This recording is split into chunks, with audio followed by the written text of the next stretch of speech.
السلام عليكم ورحمة الله وبركاته. إن الحمد لله نحمده ونستعينه ونستغفره ونعوذ بالله من شرور أنفسنا ومن سيئات أعمالنا من يهده الله فلا مضل له ومن يضلل فلا هادي له وأشهد أن لا إله إلا الله وحده لا شريك له وأشهد أن محمدا عبده ورسوله. يا أيها الذين آمنوا اتقوا الله حق تقاته ولا تموتن إلا وأنتم مسلمون.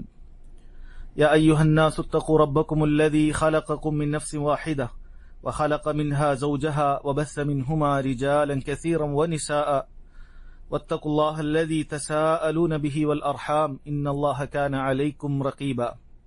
يا أيها الذين آمنوا اتقوا الله وقولوا قولا سديدا يصلح لكم أعمالكم ويغفر لكم ذنوبكم ومن يطع الله ورسوله فقد فاز فوزا عظيما.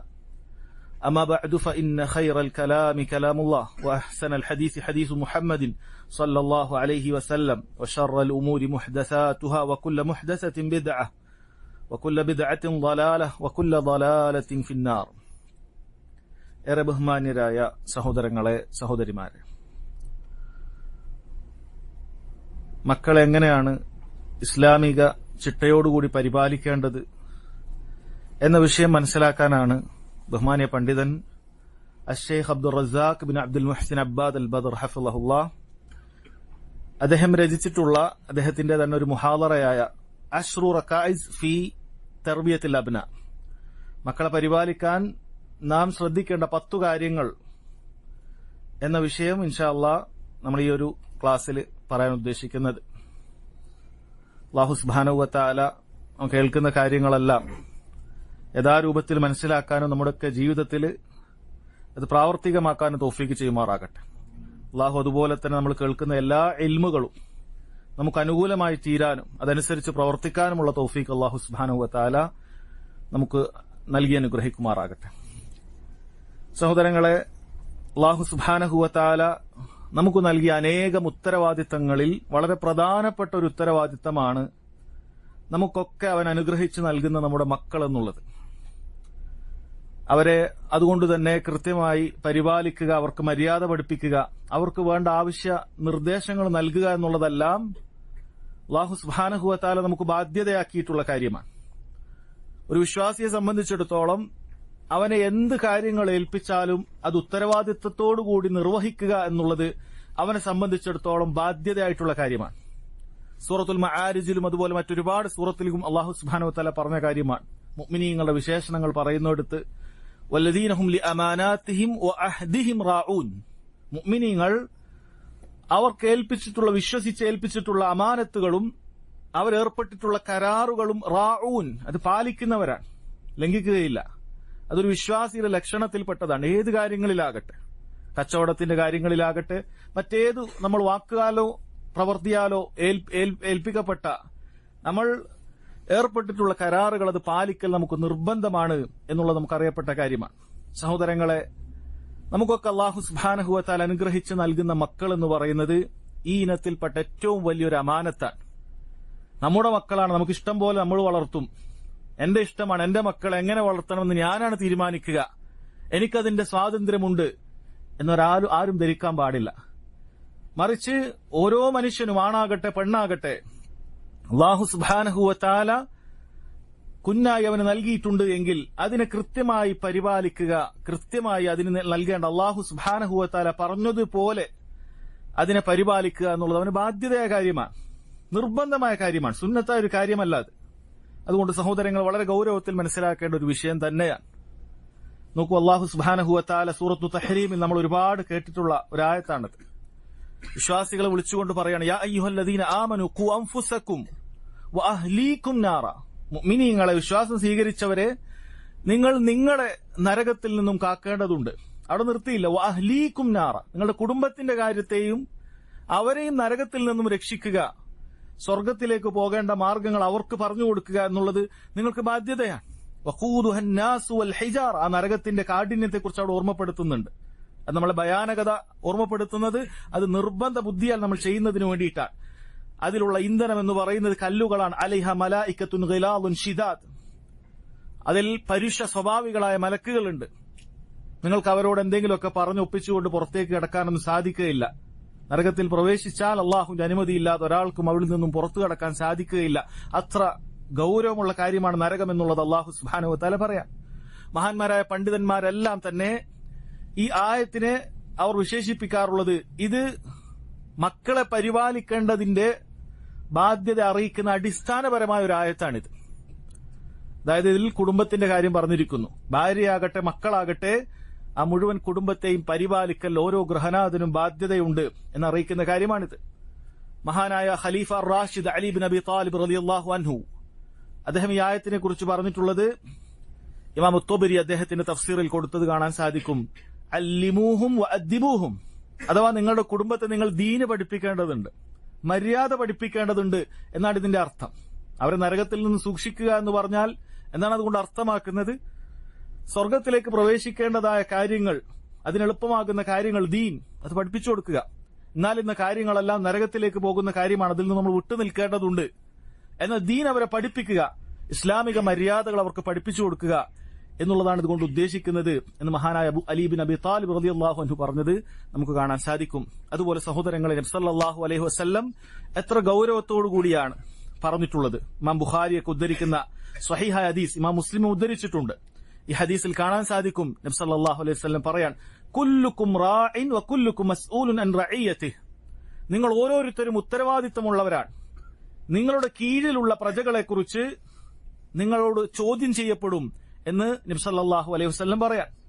ഇത് കേൾക്കുമ്പോൾ നമ്മൾ വിചാരിക്കും ഇത് രാജ്യത്തിന്റെ ഭരണാധികാരിയെക്കുറിച്ച് മാത്രമാണ്, അതെങ്കിൽ വലിയ വലിയ ഉത്തരവാദിത്തമുള്ളവരെ കുറിച്ച് മാത്രമാണ് ഭരണാധികാരി, ഉത്തരവാദിത്തപ്പെട്ടവൻ എന്നിവിടെ പറയുന്നതെന്ന് ആരും ധരിക്കേണ്ടതില്ല. കാരണം നബി സല്ലല്ലാഹു അലൈഹി വസല്ലം ഇതിൽ ഓരോന്നും എണ്ണി പറഞ്ഞിട്ടുണ്ട്. ശരിയാണ്, ആദ്യം പറഞ്ഞിട്ടുള്ളത് രാജ്യത്തിന്റെ ഭരണാധികാരിയെക്കുറിച്ച് തന്നെയാണ്. അൽ ഇമാമു റാഇൻ വഹുവ മസ്ഊലുൻ അൻ റഇയതിഹി, ഒരു ഇസ്ലാമിക രാജ്യത്തിന്റെ ഭരണാധികാരി അയാൾ ഉത്തരവാദിത്തമുള്ളവരാണ്. ആ നാട്ടിലുള്ള പ്രജകളെ ഇസ്ലാം അനുസരിച്ച് അവർക്ക് വേണ്ട നിയമങ്ങൾ മറ്റും ഉണ്ടാക്കി കൊടുക്കുക എന്നുള്ളത് അയാളുടെ ബാധ്യതയാണ്. അല്ലാഹു സുബ്ഹാനഹു വ തആല അവരെ ചോദ്യം ചെയ്യുന്നതാണ്. അതുപോലെ പറഞ്ഞു, വറജുലു റാഇൻ ഫീ അഹ്ലിഹി, ഓരോ മനുഷ്യനും അവന്റെ കുടുംബത്തിലെ ഭരണാധികാരിയാണ്. ഓരോ മനുഷ്യനും അവന്റെ വീട്ടിലെ ഭരണാധികാരിയാണ്, ഉത്തരവാദിത്തമുള്ളവനാണ്. വഹു മസ്ഊലുൻ അൻ റഇയതിഹി, അവന്റെ കുടുംബകാര്യത്തിന്റെ വിഷയത്തിൽ വഹു മസ്ഊലുൻ, അവൻ ചോദ്യം ചെയ്യപ്പെടുന്നതാണ്.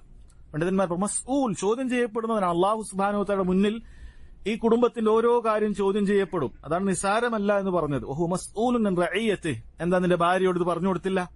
എന്താ നിന്റെ ഭാര്യ നിസ്കരിച്ചില്ല? മക്കള് നിസ്കരിച്ചില്ല? ഒരുപാട് ഹറാമുകൾ വീട്ടിൽ നടന്നിട്ടുണ്ടല്ലോ. ഞാനറിയില്ല, അത് ഭാര്യ അങ്ങനെ ചെയ്തതാണ്, മക്കൾ ഇങ്ങനെ ചെയ്തതാണ് എന്ന് പറഞ്ഞ് കൈ കഴുകാൻ സാധിക്കുകയില്ല. വഹു മസ്ഊലുൻ അൻ റഇയതിഹി, അവന്റെ കീഴിലുള്ള ഓരോരുത്തരെ കുറിച്ചും ചോദ്യം ചെയ്യപ്പെടുന്നതാണ് എന്നാണ് പറഞ്ഞിട്ടുള്ളത്. അപ്പൊ അത് കൃത്യമായി നിർവഹിച്ചാൽ മാത്രമേ നമുക്ക് ആ ചോദ്യം ചെയ്തതിൽ നിന്ന് രക്ഷപ്പെടാൻ സാധിക്കുകയുള്ളൂ. ഞാൻ പറഞ്ഞിട്ടുണ്ട്, എന്റെ അഭാവത്തിൽ അവർ എന്നെ വഞ്ചിച്ച് ചെയ്തതാണ്, ഞാൻ അറിയാതെ ചെയ്തതാണ് എന്ന് അവരെന്തെങ്കിലുമൊക്കെ അള്ളാഹുവിന്റെ ദീനിനെതിരെ ചെയ്തിട്ടുണ്ടെങ്കിൽ നമുക്കത് പറയാൻ സാധിക്കണം. ഞാൻ പറഞ്ഞിട്ടുണ്ട്, എന്റെ ഉത്തരവാദിത്വം വളരെ ഭംഗിയായി നിർവഹിച്ചിട്ടുണ്ട്, അതല്ലെങ്കിൽ സഹോദരങ്ങളെ ചോദ്യം ചെയ്യപ്പെടുന്നതാണ്. അതുപോലെ തന്നെ വീട്ടിലെ പെണ്ണും,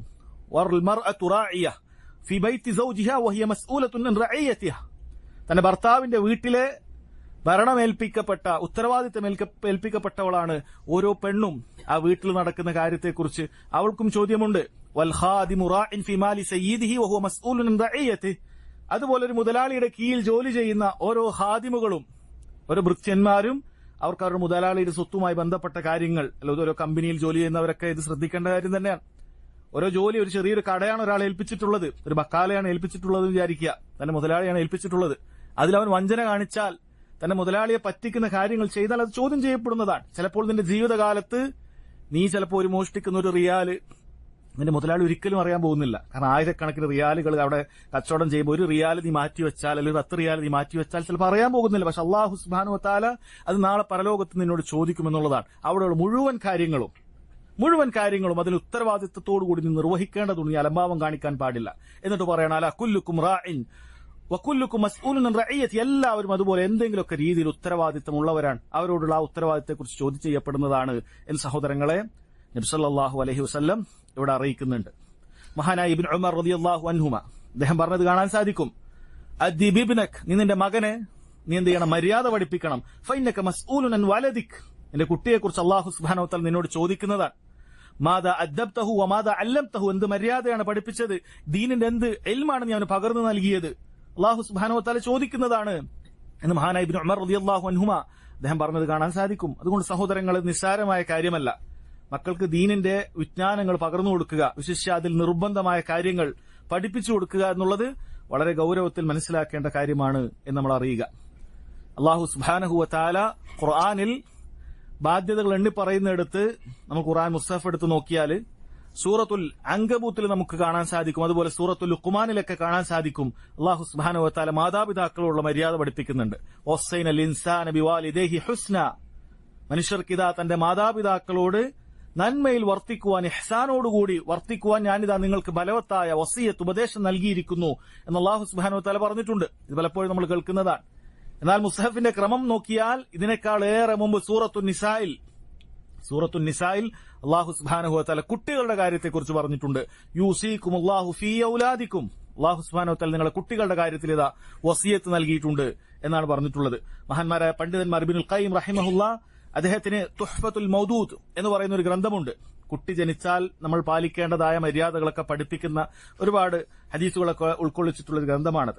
അതിൽ അദ്ദേഹം പറഞ്ഞത് കാണാൻ സാധിക്കും, ഫവസിയത്തുല്ലാഹി ലിൽ ആബാഇ ബി ഔലാദിഹിം സാബിഖത്തുൻ അലാ വസിയത്തിൽ ഔലാദി ബി ആബാഇഹിം, ഫവസിയത്തുല്ലാഹി ലിൽ ആബാഇ ബി ഔലാദിഹിം സാബിഖത്തുൻ അലാ വസിയത്തിൽ ഔലാദി ബി ആബാഇഹിം. ഇവിടെ കുട്ടികളോട് കാണിക്കേണ്ട മര്യാദയാണ്, കുട്ടികളോട് കാണിക്കേണ്ട ആ അവരോട് കാണിക്കേണ്ട മര്യാദകളാണ് അല്ലാഹു സുബ്ഹാനഹു വ തആല ഖുർആനിൽ മുന്തിച്ചിട്ടുള്ളത് എന്ന് കാണാൻ സാധിക്കും. കാരണം സൂറത്തുൻ നിസാ മുന്തിച്ചതാണ്. അതിലാദ്യം കുട്ടികളോടുള്ള മര്യാദയാണ് അല്ലാഹു സുബ്ഹാനഹു വ തആല പറയുന്നത്. അതിനുശേഷമാണ് പിന്നീട് കുട്ടികളോട് മാതാപിതാക്കളോടുള്ള മര്യാദ പറഞ്ഞിട്ടുള്ളത് എന്ന് അദ്ദേഹം പറഞ്ഞത് കാണാൻ സാധിക്കും. സഹോദരങ്ങളെ, ഈ മാതാപിതാക്കൾ എങ്ങനെയാണ് കുട്ടികളെ നോക്കുന്നത് എന്നുള്ളത് അത് ചെറിയ നിലക്കല്ല ബാധിക്കുക, വലിയ നിലക്ക് തന്നെ ബാധിക്കും. ഒരാളുടെ ദീൻ ഏത് നിലക്കായിരിക്കണം, ഒരു കുട്ടിയുടെ ദീൻ എങ്ങനെയായിരിക്കണം, അവന്റെ ദീൻ എന്തായിരിക്കണം എന്നതിൽ തന്നെ മാതാപിതാക്കൾക്ക് വലിയ സ്വാധീനമുണ്ട് എന്നാണ്. അല്ലാഹു സുബ്ഹാനഹു വ തആല അനുമതിക്ക് ശേഷം മാതാപിതാക്കൾക്ക് അത്ര വലിയ തഅ്സീർ ഉണ്ടാക്കാൻ, അവർക്ക് വലിയ സ്വാധീനമുണ്ടാക്കാൻ സാധിക്കും. കേവലം സ്വഭാവ ഗുണങ്ങളിലോ അല്ലെങ്കിൽ അത്തരത്തിലുള്ള ഇടപാടുകളിലോ മാത്രമല്ല. ആ കുടുംബക്കാരങ്ങനെയാണ്, ഈ കുടുംബക്കാരിങ്ങനെയാണ്, ഇതൊക്കെ മാതാപിതാക്കളിൽ ഉണ്ടാകുന്നതാണ്. അതിനേക്കാൾ ഉപരി ഒരാളുടെ ദീന് തന്നെ സിറാത്തുൽ മുസ്തഖീമിൽ നിന്ന് തന്നെ തെറ്റിച്ചു കളയാൻ മാതാപിതാക്കളുടെ സ്വാധീനം വലിയ നിലക്കുണ്ട്. സല്ലല്ലാഹു അലൈഹി വസല്ലം പറഞ്ഞല്ലോ, കുല്ലു മൗലൂദിൻ യൂലദു അലൽ ഫിത്ര, എല്ലാ കുട്ടിയും ജനിക്കുന്നത് ഫിത്രത്തിലാണ്, ശുദ്ധ പ്രകൃതിയിലാണ്. ഒരു ഉമ്മയുടെ ഉദരത്തിൽ നിന്നും പ്രസവിച്ച് പുറത്തേക്ക് വരുമ്പോൾ എല്ലാ കുട്ടികളും ശുദ്ധ പ്രകൃതിയിലാണ്. അവർ ഷിർക്കിലല്ല, അല്ലെങ്കിൽ ആ രൂപത്തിലുള്ള ബിദ്അത്തുകളിലല്ല, അവർ മഅസിയത്തുകൾ ചെയ്യുന്ന ഖൽബുമായിട്ടല്ല അവരുള്ളത്. പക്ഷേ ഫഅബവാഹു യുഹവ്വിദാനി ഔ യുനസ്സിറാനി, അവന്റെ മാതാപിതാക്കൾ ഇത് അവനെ യഹൂദിയാക്കുന്നു അല്ലെങ്കിൽ നസ്രാണിയാക്കുന്നു, ഔ യുമജ്ജിസാനി അല്ലെങ്കിൽ അവനെ മജൂസിയാക്കുന്നു. ഏതേത് മതമാണ് അവർ സ്വീകരിച്ചിട്ടുള്ളത്? അതുകൊണ്ട് മാതാപിതാക്കളാണ് പഠിപ്പിച്ചു കൊടുക്കുന്നത്. ചെറിയ പ്രായത്തിൽ ഒന്നും അറിയാത്ത ആ കുട്ടിയെ കൊണ്ടുപോയി മാമൂലിസം വെക്കുന്ന നിങ്ങൾ കാണുന്നില്ലേ, നസ്രാണിയാക്കാൻ വേണ്ടിയിട്ടാണ്. അല്ലെങ്കിൽ ആ രൂപത്തിലുള്ള ആചാരങ്ങൾ, വ്യത്യസ്ത മതങ്ങൾ, ആ ആചാരങ്ങൾ ആ കുട്ടിയെ അത് നിർബന്ധപൂർവ്വം അവരെ ഏൽപ്പിക്കുകയാണ്. അതുകൊണ്ട് സഹോദരങ്ങളെ, വളരെ ഗൌരവത്തിൽ മനസ്സിലാക്കുക, മാതാപിതാക്കളുടെ ദീൻ അത് മക്കളിൽ വലിയ സ്വാധീനമുണ്ടാക്കും. അത് നിങ്ങൾ ചിന്തിച്ചു നോക്കൂ. നമ്മൾ ചുറ്റും ഒന്ന് ചിന്തിച്ചു നോക്കിയാൽ ഈ ഏതൊരു മതത്തിലാണോ ജനിച്ചത് അതിൽ നിന്നും മാറി യഥാർത്ഥ ഇസ്ലാമിലേക്ക് വരിക, യഥാർത്ഥ സത്യത്തിലേക്ക് വരിക എന്നുള്ളത് നമ്മൾ വളരെ തുലവും കുറവേ കാണുന്നുള്ളൂ. കാരണം മിക്ക ആളുകളും അവരുടെ മാതാപിതാക്കളുടെ മതത്തിൽ തന്നെ തുടർന്നു പോകുക എന്നുള്ളതാണ് ഉണ്ടാകുക. ഒരു ഷിർക്ക് ചെയ്യുന്നവന്റെ മക്കളാണെങ്കിൽ അതുപോലെ ആയിരിക്കും, ബിദ്അത്തുകാരുടെ മക്കളാണെങ്കിൽ അതുപോലെ ആയിരിക്കും. അല്ല, ആ രൂപത്തിൽ മാസിയത്തുകളിലൊക്കെ മുങ്ങിക്കുളിക്കുന്ന ഒരു കുടുംബത്തിലെ മക്കളാണെങ്കിൽ അവരും അങ്ങനെ തന്നെ ആയിരിക്കും. സ്വഭാവങ്ങളാകട്ടെ, വ്യത്യസ്ത കാര്യങ്ങൾ നമുക്ക് അതുപോലെ കാണാൻ സാധിക്കും. അതുകൊണ്ട് വലിയ സ്വാധീനമുണ്ട് എന്നുള്ളത് നമ്മൾ ശരിക്കും മനസ്സിലാക്കേണ്ട കാര്യമാണ്. ആ ചെറിയ പ്രായത്തിൽ അവർക്ക് കൃത്യമായ മാർഗനിർദ്ദേശങ്ങൾ നൽകിയാൽ, ആ രൂപത്തിലുള്ള മര്യാദകൾ പഠിപ്പിച്ചാൽ അവരങ്ങനെ തന്നെ ആയി വരും. നമ്മൾ എങ്ങനെയാണോ അത് ഉണ്ടാക്കുന്നത് അതുപോലെ അവരുടെ സ്വഭാവത്തിൽ വളരെ പെട്ടെന്ന് പ്രതിഫലിക്കും എന്നുള്ളത് നമുക്ക് മനസ്സിലാക്കാൻ സാധിക്കും. സഹോദരങ്ങൾ, എത്രയും പറഞ്ഞത് മക്കളുടെ പരിപാലനം എന്ന് പറയുന്നത് നിസ്സാരമായ കാര്യമല്ല, വളരെ ഗൌരവമുള്ള കാര്യമാണ് എന്നറിയിക്കേണ്ടതായ കാര്യമാണ്. പിന്നീട് ഷെയ്ഖ് അബ്ദുർ റസാഖ് അൽ ബദർ ഹഫിളഹുല്ലാഹ് അദ്ദേഹം 10ഓളം പോയിന്റുകൾ, 10ഓളം ഈ വിഷയത്തിൽ വേണ്ട നമ്മൾ ശ്രദ്ധിക്കേണ്ട കാര്യങ്ങൾ അദ്ദേഹം പറയാം. അതിലൊന്നാമതായി പറയുന്ന കാര്യം, അത് ഇവിടെയുള്ള വിവാഹം കഴിക്കുന്നതിന് മുമ്പുള്ള ആളുകൾ പോലും ശ്രദ്ധിക്കേണ്ട കാര്യമാണ്. കാരണം ഇത് വിവാഹം കഴിക്കുന്നതിന് മുമ്പേ തന്നെ ശ്രദ്ധിക്കേണ്ട ഒരു പോയിന്റാണ് അദ്ദേഹം ഒന്നാമതായി പറയുന്നത്. അർ-റക്കീസത്തുൽ ഊല ഇഖ്തിയാറു അസ്സൗജത്തി സാലിഹ, സാലിഹത്തായ ഒരു പെണ്ണിനെ വിവാഹം ചെയ്യുക എന്നുള്ളതാണ്. മക്കളുടെ പരിപാലനം പറയുമ്പോൾ ആദ്യം പറയുന്ന പോയിന്റ് സാലിഹത്തായ ഒരു പെണ്ണിനെ നീ വിവാഹം ചെയ്യുക എന്നുള്ളതാണ് ഒന്നാമത്തെ കാര്യം.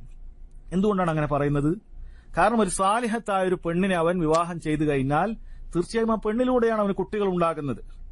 അവൻ ആ പെണ്ണിലൂടെയാണ് ആ കുട്ടികൾ ഉണ്ടാകുന്നത്.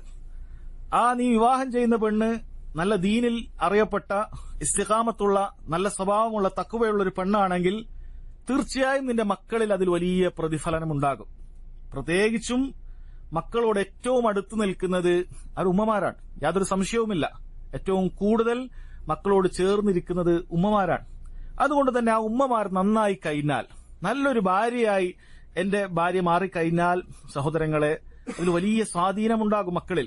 അതുകൊണ്ട് ആദ്യം ആരംഭിക്കേണ്ടത് നല്ലൊരു പെണ്ണിനെ വിവാഹം ചെയ്യുക എന്നുള്ളതാണ്. അതുകൊണ്ട് വിവാഹം കഴിക്കാത്ത ആളുകൾ ശ്രദ്ധിക്കേണ്ടത്, നമ്മൾ വിവാഹം കഴിക്കുന്ന സമയത്ത് പല കാര്യങ്ങളും നമുക്ക് പരിഗണിക്കാൻ സാധിക്കും. ഭംഗി ആളുകൾ പരിഗണിക്കുന്ന ഒരു കാര്യമാണ്. അതുപോലെ കുടുംബ മഹിമ ആളുകൾ പരിഗണിക്കുന്ന ഒരു കാര്യമാണ്. നല്ല കുടുംബക്കാരാണ്, നല്ല തറവാട്ടുകാരാണ്, അല്ലെങ്കിൽ ഇന്ന നാട്ടിൽ നിന്ന് എനിക്ക് വിവാഹം ചെയ്യണം, അങ്ങനെ പല രൂപത്തിൽ ആളുകൾക്ക് ചിന്തയുണ്ടാകാറുണ്ട്. നബി സല്ലല്ലാഹു അലൈഹി വസല്ലം അത് പറഞ്ഞിട്ടുണ്ട്. തുൻകഹുൽ മർഅതു ലിഅർബഇൻ, 4 കാര്യങ്ങൾക്ക് വേണ്ടി പൊതുവെ സ്ത്രീ വിവാഹം ചെയ്യപ്പെടാറുണ്ട്. ലിമാലിഹ, ചില ആളുകൾ സമ്പത്ത് നോക്കി വിവാഹം ചെയ്യും, നല്ല പണക്കാരാണ്. അപ്പൊ അങ്ങനെ പണക്കാരെ കെട്ടിയാൽ എന്താ കാര്യം? എനിക്ക് വലിയ ബുദ്ധിമുട്ടുണ്ടാവുകയില്ല. അങ്ങനെ നല്ല പണക്കാരായി എനിക്ക് അതുപോലെ അതിന്റെ സാമ്പത്തികമായ സഹായമൊക്കെ അവരുടെ ഭാഗത്തുനിന്ന് ഉണ്ടാവും. ഇത് ചിന്തിച്ചിട്ട് ചില ആളുകൾ അങ്ങനെ കല്യാണം കഴിക്കാറുണ്ട്. വലിയ ഹസബിഹ, അതുപോലെ തറവാട് നോക്കി കല്യാണം കഴിക്കാറുണ്ട്. നല്ല തറവാട്ടുകാരെ കല്യാണം കഴിക്കണം. തറവാട് മഹിമയില്ലാത്ത ആളുകളിലേക്ക് അങ്ങനെ നോക്കുകയില്ല, തറവാട് വേണം. ഓ ജമാലിഹ, നല്ല ഭംഗിയുണ്ടെങ്കിൽ ആളുകൾ തിരഞ്ഞെടുക്കാറുണ്ട്. അതുപോലെ തന്നെ വലിയ ദീനിഹ, ദീൻ അനുസരിച്ചിട്ടും ആളുകൾ തിരഞ്ഞെടുക്കാറുണ്ട്. ഇതെല്ലാം നിരുപാധികമായി തെറ്റാണ് എന്നല്ല, പക്ഷേ ദീനില്ലെങ്കിൽ, അവസാനം പറഞ്ഞ് ദീനില്ലെങ്കിൽ ബാക്കിയുള്ള കാര്യങ്ങളൊന്നും തന്നെ ഫലപ്രദമാവുകയില്ല. അതുകൊണ്ടാണ് അവിടുന്ന് പറഞ്ഞത് ഫൽഫർ ബിദാത്തി ദീൻ, നീ ദീനുള്ളവളെ കരസ്ഥമാക്കുക. ഫൽഫർ ബിദാത്തി ദീൻ, ദീനുള്ള പെണ്ണിനെ നീ കരസ്ഥമാക്കുക. തരിബത് യദാക്, നിന്റെ 2 കൈകളും അത് മണ്ണോട് ചേർന്നാലും ശരി, അതൊരു പ്രയോഗമാണ്. അഥവാ നിനക്കൊരു ഫഖർ ഉണ്ടായാലും ശരി, ദാരിദ്ര്യം ഉണ്ടായാലും ശരി, നിനക്ക് ഇപ്പുറത്ത് നോക്കുമ്പോൾ നല്ല സാമ്പത്തികമായ കഴിവുള്ളൊരു പെണ്ണിന്റെ ആലോചന ഇവിടെ ഉണ്ട്, പക്ഷെ ദീന് കുറവുണ്ട്. ഇപ്പുറത്ത് നല്ല ദീനുള്ളൊരു പെണ്ണ് നിൽക്കുന്നുണ്ട്, സാമ്പത്തികമായി ചിലപ്പോൾ വളരെ പിന്നോക്കായിരിക്കും. മനുഷ്യൻ വളരെയധികം പരീക്ഷിക്കപ്പെടും. അവൻ ചിന്തിക്കും ഇവിടെ കെട്ടിക്കഴിഞ്ഞാൽ എന്റെ വലിയ ബാധ്യതയായിരിക്കും, വളരെ ദാരിദ്ര്യം പിടിച്ച. പക്ഷെ ദീനിൽ മാഷാ അല്ലാഹ് ഉഷാറാണ്. പക്ഷെ ഇത് ദീന് കുറച്ചും നമുക്ക് വേണം, ദീനി പിന്നെ പഠിപ്പിക്കാം, ഇതൊക്കെ ചിന്തിക്കുക. പക്ഷെ പണം സാമ്പത്തികമായി നമുക്ക് നല്ല സെക്യൂർഡാണ്, അത്യാവശ്യം സ്വത്തൊക്കെ നമുക്ക് കിട്ടാനൊക്കെ വകുപ്പുണ്ട്. ഇങ്ങനെ ചിന്തിക്കും. സല്ലല്ലാഹു അലൈഹി വസല്ലം ഫൽഫർ ബിദാത്തി ദീൻ, ദീനുള്ളവളെ നീ തെരഞ്ഞെടുക്കണം. തരിബത് യദാക്, നിന്റെ കൈ മണ്ണ് പുരണ്ടാലും ശരി, നിനക്ക് ഈ വള കൊണ്ടുപോയി നിനക്ക് പിന്നീട് അധ്വാനിക്കേണ്ടി വന്നു, വളരെ ദാരിദ്ര്യം ഉണ്ടായാലും ശരി. കാരണം അതുകൊണ്ടുള്ള സ്വാധീനം സഹോദരങ്ങളെ ചെറുതല്ല. അത് നമ്മുടെ ആ വിവാഹം കഴിക്കുന്ന പയ്യന്റെയും അതുപോലെ തന്നെ കുട്ടികളുടെയും സ്വർഗവും നരകവും ഒക്കെ ചിലപ്പോൾ തീരുമാനിക്കുന്ന ഒരു വിഷയമായി മാറാറുണ്ട്. കാരണം സ്ത്രീ എന്ന് പറയുന്ന വലിയ ഫിത്ന. ചില ആളുകൾ തന്റെ ഭാര്യയ്ക്ക് വേണ്ടി ദീന് മാറ്റിവെക്കുന്ന എത്രയോ ആളുകളുണ്ട്. തന്റെ ഭാര്യയ്ക്ക് വേണ്ടി ദീൻ, അത് യഥാർത്ഥ ദീൻ ഒഴിവാക്കുന്ന എത്രയോ ആളുകളുണ്ട്. അതുപോലെ മക്കളുടെ വിഷയവും സഹോദരങ്ങൾ നമുക്കറിയാവുന്ന കാര്യമാണ്. അതുകൊണ്ട് വളരെ കൃത്യമായി വിവാഹം അന്വേഷിക്കുന്ന സമയത്ത് തന്നെ ഇത് ആരംഭിക്കുക എന്നുള്ളതാണ്. നബി സല്ലല്ലാഹു അലൈഹി വസല്ലം മറ്റൊരു ഹദീസിൽ പറഞ്ഞു, മൻ റസഖഹുല്ലാഹു ഇംറഅതൻ സാലിഹ, ആർക്കെങ്കിലും സാലിഹത്തായ ഒരു പെണ്ണിനെ കിട്ടിയിട്ടുണ്ടെങ്കിൽ ഫഖദ് അആനഹു അലാ ശത്രി ദീനിഹി, തീർച്ചയായും അല്ലാഹു സുബ്ഹാനഹു വ തആല അവന്റെ ദീനിന്റെ പകുതി അവനെ സഹായിച്ചിരിക്കുന്നു എന്നാണ് പറഞ്ഞത്. ഫല്യത്തഖില്ലാഹ ഫിശ്ശത്രിൽ ബാഖി, ബാക്കിയുള്ള കാര്യം തഖ്വയോടുകൂടി സൂക്ഷിച്ചാൽ മതി. പകുതി ഏകദേശം ശരിയായിട്ടുണ്ട്, പകുതി ഏകദേശം അല്ലാഹു സുബ്ഹാനഹു വ തആല അവനെ സഹായിച്ചിട്ടുണ്ട് എന്നാണ് പറഞ്ഞത്. അപ്പൊ എത്രമാത്രം സ്വാധീനമുണ്ട് ഇത് നമുക്ക് മനസ്സിലാക്കാൻ സാധിക്കും. മറ്റൊരു ഹദീസിൽ പറഞ്ഞു, മിൻ സആദത്തി ഇബ്നി ആദം അൽ മർഅത്തു സാലിഹ, നല്ല ദീനുള്ള പെണ്ണ് ഭാര്യയായി ലഭിച്ചിട്ടുള്ള ആളുകൾക്ക് അനുഭവിച്ചറിയാൻ പറ്റുന്ന ഒരു കാര്യമാണത്. ഒരു മനുഷ്യന്റെ സൗഭാഗ്യത്തിൽപ്പെട്ട കാര്യമാണ് അൽ മർഅത്തു സാലിഹ, സാലിഹത്തായ ഒരു പെണ്ണുണ്ടാവുക എന്നുള്ളത്. അതില്ലെങ്കിൽ യാതൊരു സൗഭാഗ്യം ഉണ്ടാവുകയില്ല. എത്ര സാമ്പത്തികമായ കഴിവുണ്ടെങ്കിൽ നമ്മൾ ദീന് നോക്കുന്ന ആളാകണം. അല്ല, 2 ആൾ ഒരുപോലെയാണ് പിന്നെ ഒരിക്കലും പ്രശ്നമൊന്നും ഉണ്ടാവില്ല. അല്ല, അങ്ങനെ നമ്മൾ കാണുന്നുണ്ടാവും കുറെ ആളുകൾ ദീനില്ലാത്ത ആൾ സന്തോഷമൊക്കെ കാണും. 2 ആൾക്കും ദീനില്ല, 2 ആൾക്കും ദീനെ കുറിച്ച് ചിന്തിക്കുന്നില്ല. എങ്ങനെയായാലും കുഴപ്പമില്ല. ചിലപ്പോൾ 2 കൂട്ടർ നിസ്കരിക്കാത്തവരായിരിക്കും, വളരെ സന്തോഷത്തോടുകൂടി ജീവിക്കും. അപ്പൊ അവർക്ക് വലിയ പ്രശ്നം ഉണ്ടായി തോന്നുകയില്ല. പക്ഷെ ദീനനുസരിച്ച് ദീന് വേണമെന്ന് മനസ്സിലാക്കിയ ഒരാളെ സംബന്ധിച്ചിടത്തോളം ദീനില്ലാത്തൊരു പെണ്ണ്, അവൾ എത്ര വലിയ സാമ്പത്തികമായ ബാക്ക്ഗ്രൗണ്ട് ഉള്ളവളാകട്ടെ, എത്ര വലിയ സൗന്ദര്യവതിയാകട്ടെ, അവൻ സന്തോഷത്തോടുകൂടി ജീവിക്കാനേ സാധിക്കുകയില്ല. വളരെയധികം ഞെരുക്കങ്ങളും പ്രയാസങ്ങളും ആയിരിക്കും, മുന്നോട്ട് പോകാൻ വലിയ പ്രയാസമായിരിക്കും. അതാണ് നബി സല്ലല്ലാഹു അലൈഹി വസല്ലം ഒരു മനുഷ്യന് കിട്ടുന്ന ഏറ്റവും വലിയ സആദത്താണ്, സൗഭാഗ്യത്തിൽപ്പെട്ടതാണ് സ്വാലിഹത്തായ ഒരു പെണ്ണിനെ കിട്ടുക എന്നുള്ളത്. അതുകൊണ്ട് സഹോദരങ്ങളെ, ഒന്നാമത്തെ കാര്യം എന്ന് വെച്ച് കഴിഞ്ഞാൽ അത് നല്ലൊരു പെണ്ണിനെ തെരഞ്ഞെടുക്കുക എന്നുള്ളതാണ്. അതുപോലെ തന്നെ മക്കളാകാത്ത ആളുകളുണ്ട് എങ്കിലും അവർക്ക് ശ്രദ്ധിക്കാവുന്ന കാര്യം, നിന്റെ മക്കളാകുന്നതിന് മുമ്പ് നിന്റെ ഭാര്യയെ നീ നന്നായി ദീൻ പഠിപ്പിക്കുക. നിന്റെ ഭാര്യയ്ക്കൊരു ദീനും ഇല്ലെങ്കിൽ നിനക്ക് ജനിക്കാൻ പോകുന്ന കുട്ടികളെ നോക്കേണ്ടവളാണ് ഇവൾ. നിന്റെ ഭാര്യ നീ ഒന്നിനും കൊണ്ടുപോകുന്നില്ല. അല്ലെ, ചില ആളുകൾ അങ്ങനെയാണ്. ഭാര്യ അങ്ങനെ അവിടെ മാറ്റിവെക്കും. ഇവൻ മാത്രം ഇങ്ങനെ ദീന്റെ കാര്യങ്ങളൊക്കെ പഠിച്ച് ഇവൻ മാത്രം ദീനിയായ കാര്യങ്ങളിലൊക്കെ മുന്നേറും. ഭാര്യ അത്തരം കാര്യങ്ങളിലൊന്നും പ്രോത്സാഹിപ്പിക്കുകയില്ല, അത്തരം മജ്ലിസുകളിലേക്ക് കൊണ്ടുവരികയില്ല, അല്ലെങ്കിൽ അത്തരം കാര്യങ്ങളുമായി യാതൊരു ബന്ധം അവൾക്ക് ഉണ്ടാവുകയില്ല. ചിലപ്പോൾ ദീനിയായ ഒരാളുമായിട്ട് ബന്ധമില്ലാത്ത എത്രയോ ആളുകളെ കാണാൻ സാധിക്കും. ഭാര്യ അത് അവൾ അങ്ങനെ അവിടെ അടുക്കളയിൽ പണിയും മറ്റുമൊക്കെ ആയിട്ടും അവൾക്ക് ദീനിയായിട്ട് ഒരാളെ അറിയില്ല. അങ്ങനെയുള്ള ആളുകൾ ഉണ്ടാകും. പിന്നീട് അവർക്ക് അനുഭവിക്കേണ്ടി വരും. കാരണം അവർക്ക് ദീനിനെ കുറിച്ചൊന്നും അറിയില്ല. ചിലപ്പോൾ ഖുർആൻ പോലും ഓതാൻ അറിയാത്ത പെണ്ണായിരിക്കും, ഒരു ഫാത്തിഹ പോലും ഓതാൻ അറിയാത്തവളായിരിക്കും. എങ്ങനെയാണ് കുട്ടിയെ പഠിപ്പിക്കുക? എങ്ങനെയാണ് ദീൻ അനുസരിച്ചിട്ട് മക്കളെ വളർത്തുക? അതുകൊണ്ട് കുട്ടികളെ മര്യാദ പഠിപ്പിക്കാൻ, കുട്ടികളെ യഥാർത്ഥ രൂപത്തിൽ ഇസ്ലാമികമായി പഠിപ്പിക്കണമെങ്കിൽ അത് ഭാര്യയിൽ നിന്ന് തുടങ്ങണം എന്നതാണ് സഹോദരങ്ങളെ ഒന്നാമത്തെ പോയിന്റിന്റെ അർത്ഥം. രണ്ടാമത്തെ കാര്യം അദ്ദേഹം പറയുന്നു, അറക്കീസത്തു സാനിയ ഗർസു അൽ അഖീദ വൽ ഈമാൻ. യഥാർത്ഥ വിശ്വാസവും ഈമാനും അതുപോലെ അഖീദയും ഈമാനും വിശ്വാസവും ഒക്കെ അത് നട്ടുപിടിപ്പിക്കുക എന്നുള്ളതാണ്. അത് കുട്ടികളിൽ ആദ്യം നമ്മൾ ആരംഭിക്കേണ്ടത്. അവരോട് കുട്ടികളുടെ പരിപാലനം എന്ന് പറഞ്ഞാൽ അത് വിശ്വാസ കാര്യങ്ങളിലാണ് ആരംഭിക്കേണ്ടത്. ചിലപ്പോൾ നമ്മൾ പൊതുവെ പാരന്റിംഗ് ക്ലാസ് എന്നൊക്കെ പറഞ്ഞ് പലരും പോയി പാരന്റിംഗ് എങ്ങനെയാണ് കുട്ടികളെ നോക്കേണ്ടത്, അങ്ങനെയുള്ള പ്രിൻസിപ്പിൾസ് പഠിക്കാൻ വേണ്ടി അല്ലെ പാരന്റിങ്ങിന് വേണ്ടി പോകും. അവിടെ അങ്ങനെയൊക്കെ പറഞ്ഞു കൊടുക്കുക. അങ്ങനെയുള്ള കുറെ മോഡേൺ തിയറികളായിരിക്കും, മനുഷ്യർ കണ്ടുപിടിച്ച തിയറികളായിരിക്കും. ഇതുകൊണ്ടൊന്നും യാതൊരു ഫലം ഉണ്ടാകാൻ പോകുന്നില്ല. ഇസ്ലാമികമായ യഥാർത്ഥ വിശ്വാസം സഹോദരങ്ങളെ അത് കുട്ടികൾക്ക് അവിടെയാണ് ആരംഭിക്കേണ്ടത്. അവർക്ക് അല്ലാഹു സുബ്ഹാനഹു വ തആലയെ കുറിച്ച് പറഞ്ഞു കൊടുക്കണം, അള്ളാഹുവിന്റെ ദീനിനെ കുറിച്ച് പറഞ്ഞു കൊടുക്കണം, റസൂലുള്ളാഹി സ്വല്ലല്ലാഹു അലൈഹി വസല്ലമയെ കുറിച്ച് പറഞ്ഞു കൊടുക്കണം. അങ്ങനെ യഥാർത്ഥ വിശ്വാസം അവരുടെ ഹൃദയത്തിൽ ഉണ്ടായിരിക്കേണ്ടതുണ്ട്. കാരണം വിശ്വാസം എന്ന് പറഞ്ഞാൽ നിങ്ങൾ പലതവണ കേട്ടിട്ടുള്ള ഒരു കാര്യമാണ്. ഒരു വിശ്വാസത്തിന്റെ അതിന്റെ എത്രമാത്രം അതിന് സ്ഥാനമുണ്ടെന്ന് മനസ്സിലാക്കണമെങ്കിൽ ഒരു കെട്ടിടത്തെക്കുറിച്ച് ഉപമ പറയുകയാണെങ്കിൽ ആ കെട്ടിടത്തിന്റെ തറക്ക് എത്രമാത്രം, അതിന്റെ ഫൗണ്ടേഷൻ എത്രമാത്രം പ്രാധാന്യമുണ്ടെന്ന് ചിന്തിച്ചാൽ മതി. അല്ല, ഫൗണ്ടേഷൻ ഇപ്പോൾ കേടാണെങ്കിൽ കെട്ടിടം എത്ര കെട്ടി ഉയർത്തിയാലും അത് ഏത് നേരവും നിലമ്പൊത്തും, യാതൊരു സംശയമില്ല. അതുപോലെ തന്നെ ഒരു മരത്തിനെ കുറിച്ച് നമ്മൾ അതിനെ താരതമ്യം ചെയ്യുകയാണെങ്കിൽ അതിന്റെ വേരിനോടാണ് വിശ്വാസത്തിന് ഉപമിക്കാൻ സാധിക്കുക. വേര് മോശമായാൽ എത്ര വലിയ മരമാണെങ്കിലും വേര് ചീഞ്ഞുപോയാൽ മരം പെട്ടെന്ന് പൊതിഞ്ഞ് താഴുന്നത് കാണാൻ സാധിക്കും. ആ മരത്തിന്റെ ബലമോ അതിന് വലിയ വലിയ ശിഖരങ്ങളോ അതിന് ആകാശത്തേക്ക് മുട്ടി നിൽക്കുന്ന ശിഖരങ്ങളോ ഒന്നും അതിന് ഫലം ചെയ്യുകയില്ല. വേര് പോയാൽ ആ മരം ഒന്നാകെ നിലംപതിക്കും. അതുപോലെ തന്നെയാണ് വിശ്വാസം എന്ന് പറയുന്നത്. നമ്മൾ ബാക്കിയുള്ള എല്ലാ കാര്യങ്ങളും ഉണ്ടാക്കിയിട്ടുണ്ട്. വിശ്വാസം ശരിയില്ല, ഇസ്ലാമികമായ പല കാര്യങ്ങളൊക്കെ മനസ്സിലാക്കി, പല കാര്യങ്ങളൊക്കെ വളരെ നമ്മൾ വലിയ സ്വഭാവ മഹിമകൾ ആളുകളെ കണ്ട നല്ല ചിരിക്കുക അങ്ങനെയൊക്കെ നമ്മൾ പഠിപ്പിച്ചു കൊടുത്തു. വിശ്വാസമൊന്നും പഠിപ്പിച്ചു കൊടുത്തിട്ടില്ല എങ്കിൽ സഹോദരങ്ങൾ അതുകൊണ്ട് യാതൊരു കാര്യവുമില്ല. നിങ്ങൾ നോക്കൂ, അല്ലാഹു സുബ്ഹാനഹു വ തആല ആദ്യം കുട്ടികൾക്ക് പഠിപ്പിച്ചു കൊടുക്കേണ്ടത് വിശ്വാസമാണ് എന്ന് നമുക്ക് വളരെ കൃത്യമായി ഖുർആനിൽ പഠിപ്പിച്ചു തന്നിട്ടുണ്ട്. സൂറത്തുൽ ലുഖ്മാൻ നമ്മൾ എടുത്തു നോക്കണം. ഈ വിഷയവുമായി ബന്ധപ്പെട്ട് നമുക്ക് ഏറെ സഹായകമാകുന്ന ഒരു കാര്യമാണ് സൂറത്തുൽ ലുഖ്മാൻ 31-ാമത്തെ അധ്യായം. അത് 2-ാമത്തെ പേജ് നിങ്ങളൊന്ന് എടുത്തു നോക്കുക. സൂറത്തുൽ ലുഖ്മാനിൽ അല്ലാഹു സുബ്ഹാനഹു വ തആല ലുഖ്മാൻ തന്റെ മകന് നൽകുന്ന ചില ഉപദേശങ്ങൾ അവിടെ പറയുന്നുണ്ട്. ലുഖ്മാൻ തന്റെ മകന് നൽകുന്ന ചില ഉപദേശങ്ങൾ അവിടെ പറയുന്നുണ്ട്. ലുഖ്മാൻ അദ്ദേഹം നബിയാണോ അതല്ല സാലിഹീങ്ങളിൽപ്പെട്ട ഒരു വ്യക്തിയാണോ എന്നുള്ളത് പണ്ഡിതന്മാർക്കിടയിൽ അഭിപ്രായ വ്യത്യാസമുണ്ട്. പല പണ്ഡിതന്മാരും പറഞ്ഞിട്ടുള്ളത് അദ്ദേഹം സാലിഹ്യങ്ങളിൽപ്പെട്ട ഒരാളാണ് എന്നാണ്, നബിയാണ് എന്ന് പറയാനുള്ള തെളിവില്ല എന്ന് പറഞ്ഞത് കാണാൻ സാധിക്കും. എന്തെന്നാലും ലുഖ്മാൻ അദ്ദേഹം തന്റെ മകന് നൽകുന്ന ഉപദേശം അല്ലാഹു സുബ്ഹാനഹു വ തആല ഖുർആനിൽ ഒരു പേജ് അതിന് മാറ്റിവെച്ചിരിക്കുകയാണ്. ഒരു പേജിൽ ഒരു ആയത്ത് കുറവുണ്ടാവും. അത്രയും അല്ലാഹു സുബ്ഹാനഹു വ തആല മാറ്റിവെച്ചത് സഹോദരങ്ങൾ അത് വെറുതെ അല്ല. അതെല്ലാ മാതാപിതാക്കൾക്കും അവരെങ്ങനെയാണ് കുട്ടികളോട് ഉപദേശിച്ചു തുടങ്ങേണ്ടത്, അതിന്റെ ക്രമം എന്താണ് എന്ന് പഠിപ്പിക്കുന്നതിന് വേണ്ടി അല്ലാഹു സുബ്ഹാനഹു വ തആല മാറ്റിവെച്ചിട്ടുള്ള ഒരു പേജ് തന്നെയാണ് സൂറത്തുൽ ലുഖ്മാനിൽ 2-ാമത്തെ പേജ്. നോക്കൂ, അതിൽ അല്ലാഹു സുബ്ഹാനഹു വ തആല ആദ്യമായി ലുഖ്മാനിന്റെ ഉപദേശം എന്താണ് പറഞ്ഞിട്ടുള്ളത്? വഇദ് ഖാല ലുഖ്മാനു ലിബ്നിഹി വഹുവ യഅ്ലു. ലുഖ്മാൻ തന്റെ മകനോട് സദുപദേശം നടത്തവേ ലുഖ്മാൻ അലൈഹി സ്വലാത്തു വസ്സലാം അദ്ദേഹം പറയുന്ന കാര്യം, യാ ബുനയ്യ ലാ തുശ്രിക് ബില്ലാഹ് ഇന്ന ശിർക ലദുൽമുൻ അളീം. ഒന്നാമത് പറഞ്ഞ കാര്യം അതാ, മകനെ നീ അല്ലാഹുവിൽ പങ്കു ചേർക്കാൻ പാടില്ല, ശിർക്ക് ചെയ്യാൻ പാടില്ല. ഇന്ന ശിർക ലദുൽമുൻ അളീം. കാരണം ഷിർക്ക് എന്ന് പറയുന്നതാണ് ഏറ്റവും വലിയ അക്രമം എന്ന് അല്ലാഹു സുബ്ഹാനഹു വ തആല ലുഖ്മാനിന്റെ വാചകങ്ങൾ നമുക്ക് പറഞ്ഞു തരിക. അപ്പൊ ആദ്യം ആരംഭിച്ചിട്ടുള്ളത് സഹോദരങ്ങളെ ഷിർക്കാണ്. തൗഹീദിനെ കുറിച്ചാണ് ആദ്യം പഠിപ്പിച്ചു കൊടുക്കുന്നത്. കാരണം ഷിർക്ക് നിന്റെ ജീവിതത്തിൽ സംഭവിച്ചാൽ ബാക്കി എന്തുണ്ടായിട്ടും കാര്യമില്ല. ഏറ്റവും വലിയ അക്രമം എന്ന് പറയുന്നത് അത് ഷിർക്കാണ്. അത് നമുക്ക് പല അക്രമങ്ങളും അറിയാം. കൊലപാതകം വലിയ അക്രമമാണ് എന്നറിയാം, പിടിച്ചുപറി അക്രമമാണെന്നറിയാം, മോഷണം അക്രമമാണെന്നറിയാം. എന്നാൽ അതിനേക്കാളൊക്കെ ഏറ്റവും വലിയ അക്രമം എന്ന് പറയുന്നത് അത് അല്ലാഹു സുബ്ഹാനഹു വ തആലയുടെ ഹക്കിൽ നീ കാണിക്കുന്ന ഈ അക്രമം തന്നെയാണ്. ഷിർക്ക് എന്ന് പറയുന്ന അക്രമം തന്നെയാണ് എന്ന് അല്ലാഹു സുബ്ഹാനഹു വ തആലയോട് പറയാണ്. ഒന്നാമത്തെ കാര്യം സഹോദരങ്ങളെ ഇവിടെ ലുഖ്മാൻ പഠിപ്പിച്ചു കൊടുക്കുന്നത് ഈ ഷിർക്കിന്റെ കാര്യമാണ്. അപ്പൊ നമ്മളൊക്കെ ചിന്തിക്കേണ്ട കാര്യമാണ്. മക്കളോടൊക്കെ എപ്പോഴെങ്കിലും ഷിർക്ക് എന്താണ്, തൗഹീദ് എന്താണ് എന്ന കാര്യം നമ്മൾ പഠിപ്പിച്ചു കൊടുത്തിട്ടുണ്ടോ? നമ്മൾ ചിന്തിക്കേണ്ട കാര്യമാണത്. ചെറിയ പ്രായത്തിൽ തന്നെ അവർക്ക് തൗഹീദ് എന്താണ് എന്ന് പറഞ്ഞു കൊടുക്കണം. ആ തൗഹീദിന്റെ നിർവചനം എന്നതാണ് എന്ന് ഹിഫ്ളാക്കിപ്പിക്കണം എന്നത് മാത്രമല്ല ഉദ്ദേശിക്കുന്നത്. അതല്ല അതിന്റെ പ്രധാനപ്പെട്ട ഉദ്ദേശം. മറിച്ച് എന്താണ് തൗഹീദ് എന്ന് പറഞ്ഞാൽ എന്താണ് മക്കളെ? ഈ കാണുന്ന ആളുകളൊക്കെ എന്താണ് ഈ ചെയ്തുകൊണ്ടിരിക്കുന്നത്? ഇതാ വിഗ്രഹങ്ങളോട് ആരാധിക്കുന്നവരുണ്ട്, കുരിശന്റെ മുന്നിൽ പ്രാർത്ഥിക്കുന്നവരുണ്ട്, ഇങ്ങനെ കെട്ടിയുയർത്തിയ ജാറങ്ങളുടെ മുന്നിലൊക്കെ പോയി കരയുന്നവരുണ്ട്. ഇവരൊക്കെ എന്താണ് ഈ ചെയ്തുകൊണ്ടിരിക്കുന്നത്? എത്ര വലിയ നന്ദികേടാണ്, എത്ര വലിയ അക്രമമാണ് ഇവർ ചെയ്തുകൊണ്ടിരിക്കുന്നത്. ഇങ്ങനെ ചെയ്യാൻ പാടില്ല.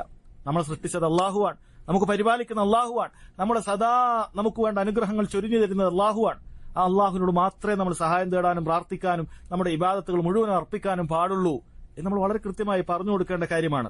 അള്ളാഹു സുബ്ഹാനഹു വ തആല ഒന്നാമത്തെ ഉപദേശം അതാണ് പറഞ്ഞു കൊടുത്തിട്ടുള്ളത്. അതായത് ശിർക്ക്. അതൊന്നും നമ്മളെങ്ങനെ കുട്ടികളോട് പറയാ? തൗഹീദ് ഒക്കെ എങ്ങനെയാണ് കുട്ടികളോട് പറയാ? അങ്ങനെയൊക്കെ ചിലർ ചിന്തിക്കും.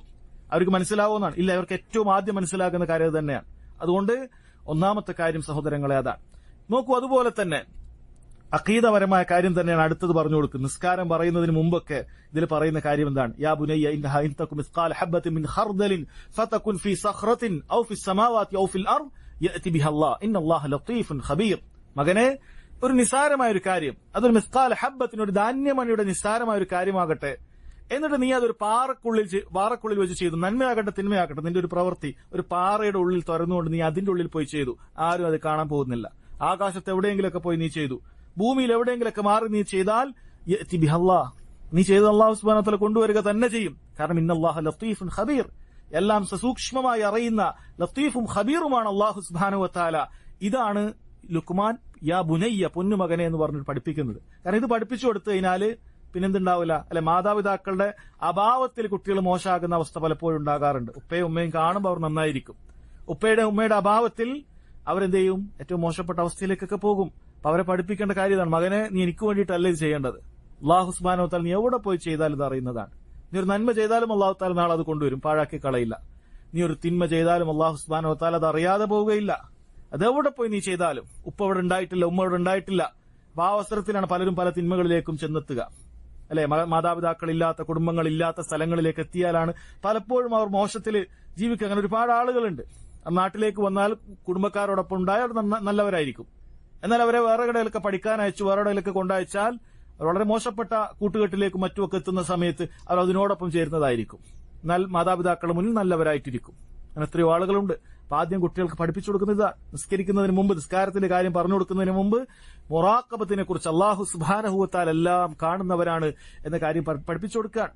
അതിനുശേഷമാണ് പിന്നീട് നിസ്കാരവുമായി ബന്ധപ്പെട്ട കാര്യങ്ങളൊക്കെ സഹോദരങ്ങളെ ആ സൂറത്തിലേക്ക് വരുന്നത്. ഇനി അതുപോലെ ഒരിക്കൽ മഹാനായ സ്വഹാബി അബ്ദുല്ലാഹ് ഇബ്നു അബ്ബാസ് റളിയല്ലാഹു അൻഹുമ, അദ്ദേഹം ചെറിയ കുട്ടിയായിരിക്കുന്ന സമയത്ത് നബി സല്ലല്ലാഹു അലൈഹി വസല്ലം അദ്ദേഹത്തെ വിളിച്ചുപദേശിക്കുന്ന ഹദീസുകൾ പലപ്പോഴും കേട്ടിട്ടുണ്ടാകും. അദ്ദേഹം ഒരു ഗുലാമായിരുന്നു, കുട്ടിയായിരുന്നു. ഗുലാം എന്ന് പറഞ്ഞാൽ പ്രായപൂർത്തി എത്തുന്നതിന് തൊട്ടു മുമ്പുള്ള പ്രായത്തിനാണ് ഗുലാം എന്ന് പറയാ. അല്ല, കുട്ടികൾക്ക് ഓരോ പേരുകളുണ്ട്. ചെറിയ ഓരോ വയസ്സിനനുസരിച്ചിട്ടും അറബിയിൽ പേരുകൾ വ്യത്യാസപ്പെടും. ഏകദേശം പ്രായപൂർത്തിയോടടുപ്പിച്ച് പ്രായപൂർത്തി എത്തുന്ന ആ പ്രായത്തിനൊക്കെ ഗുലാം എന്നാണ് പറയാ. അത്ര ചെറുതാണെന്ന് അർത്ഥം. അതോ 13 വയസ്സായേക്കാം, അല്ലെങ്കിൽ 12 വയസ്സായേക്കാം. ഇങ്ങനെയൊക്കെ അഭിപ്രായമുണ്ട്. പിന്നെ അബ്ബാസ് റളിയല്ലാഹു അൻഹുമക്ക് 13 അല്ലെങ്കിൽ 12 എന്നൊക്കെ അഭിപ്രായം കാണാൻ സാധിക്കും.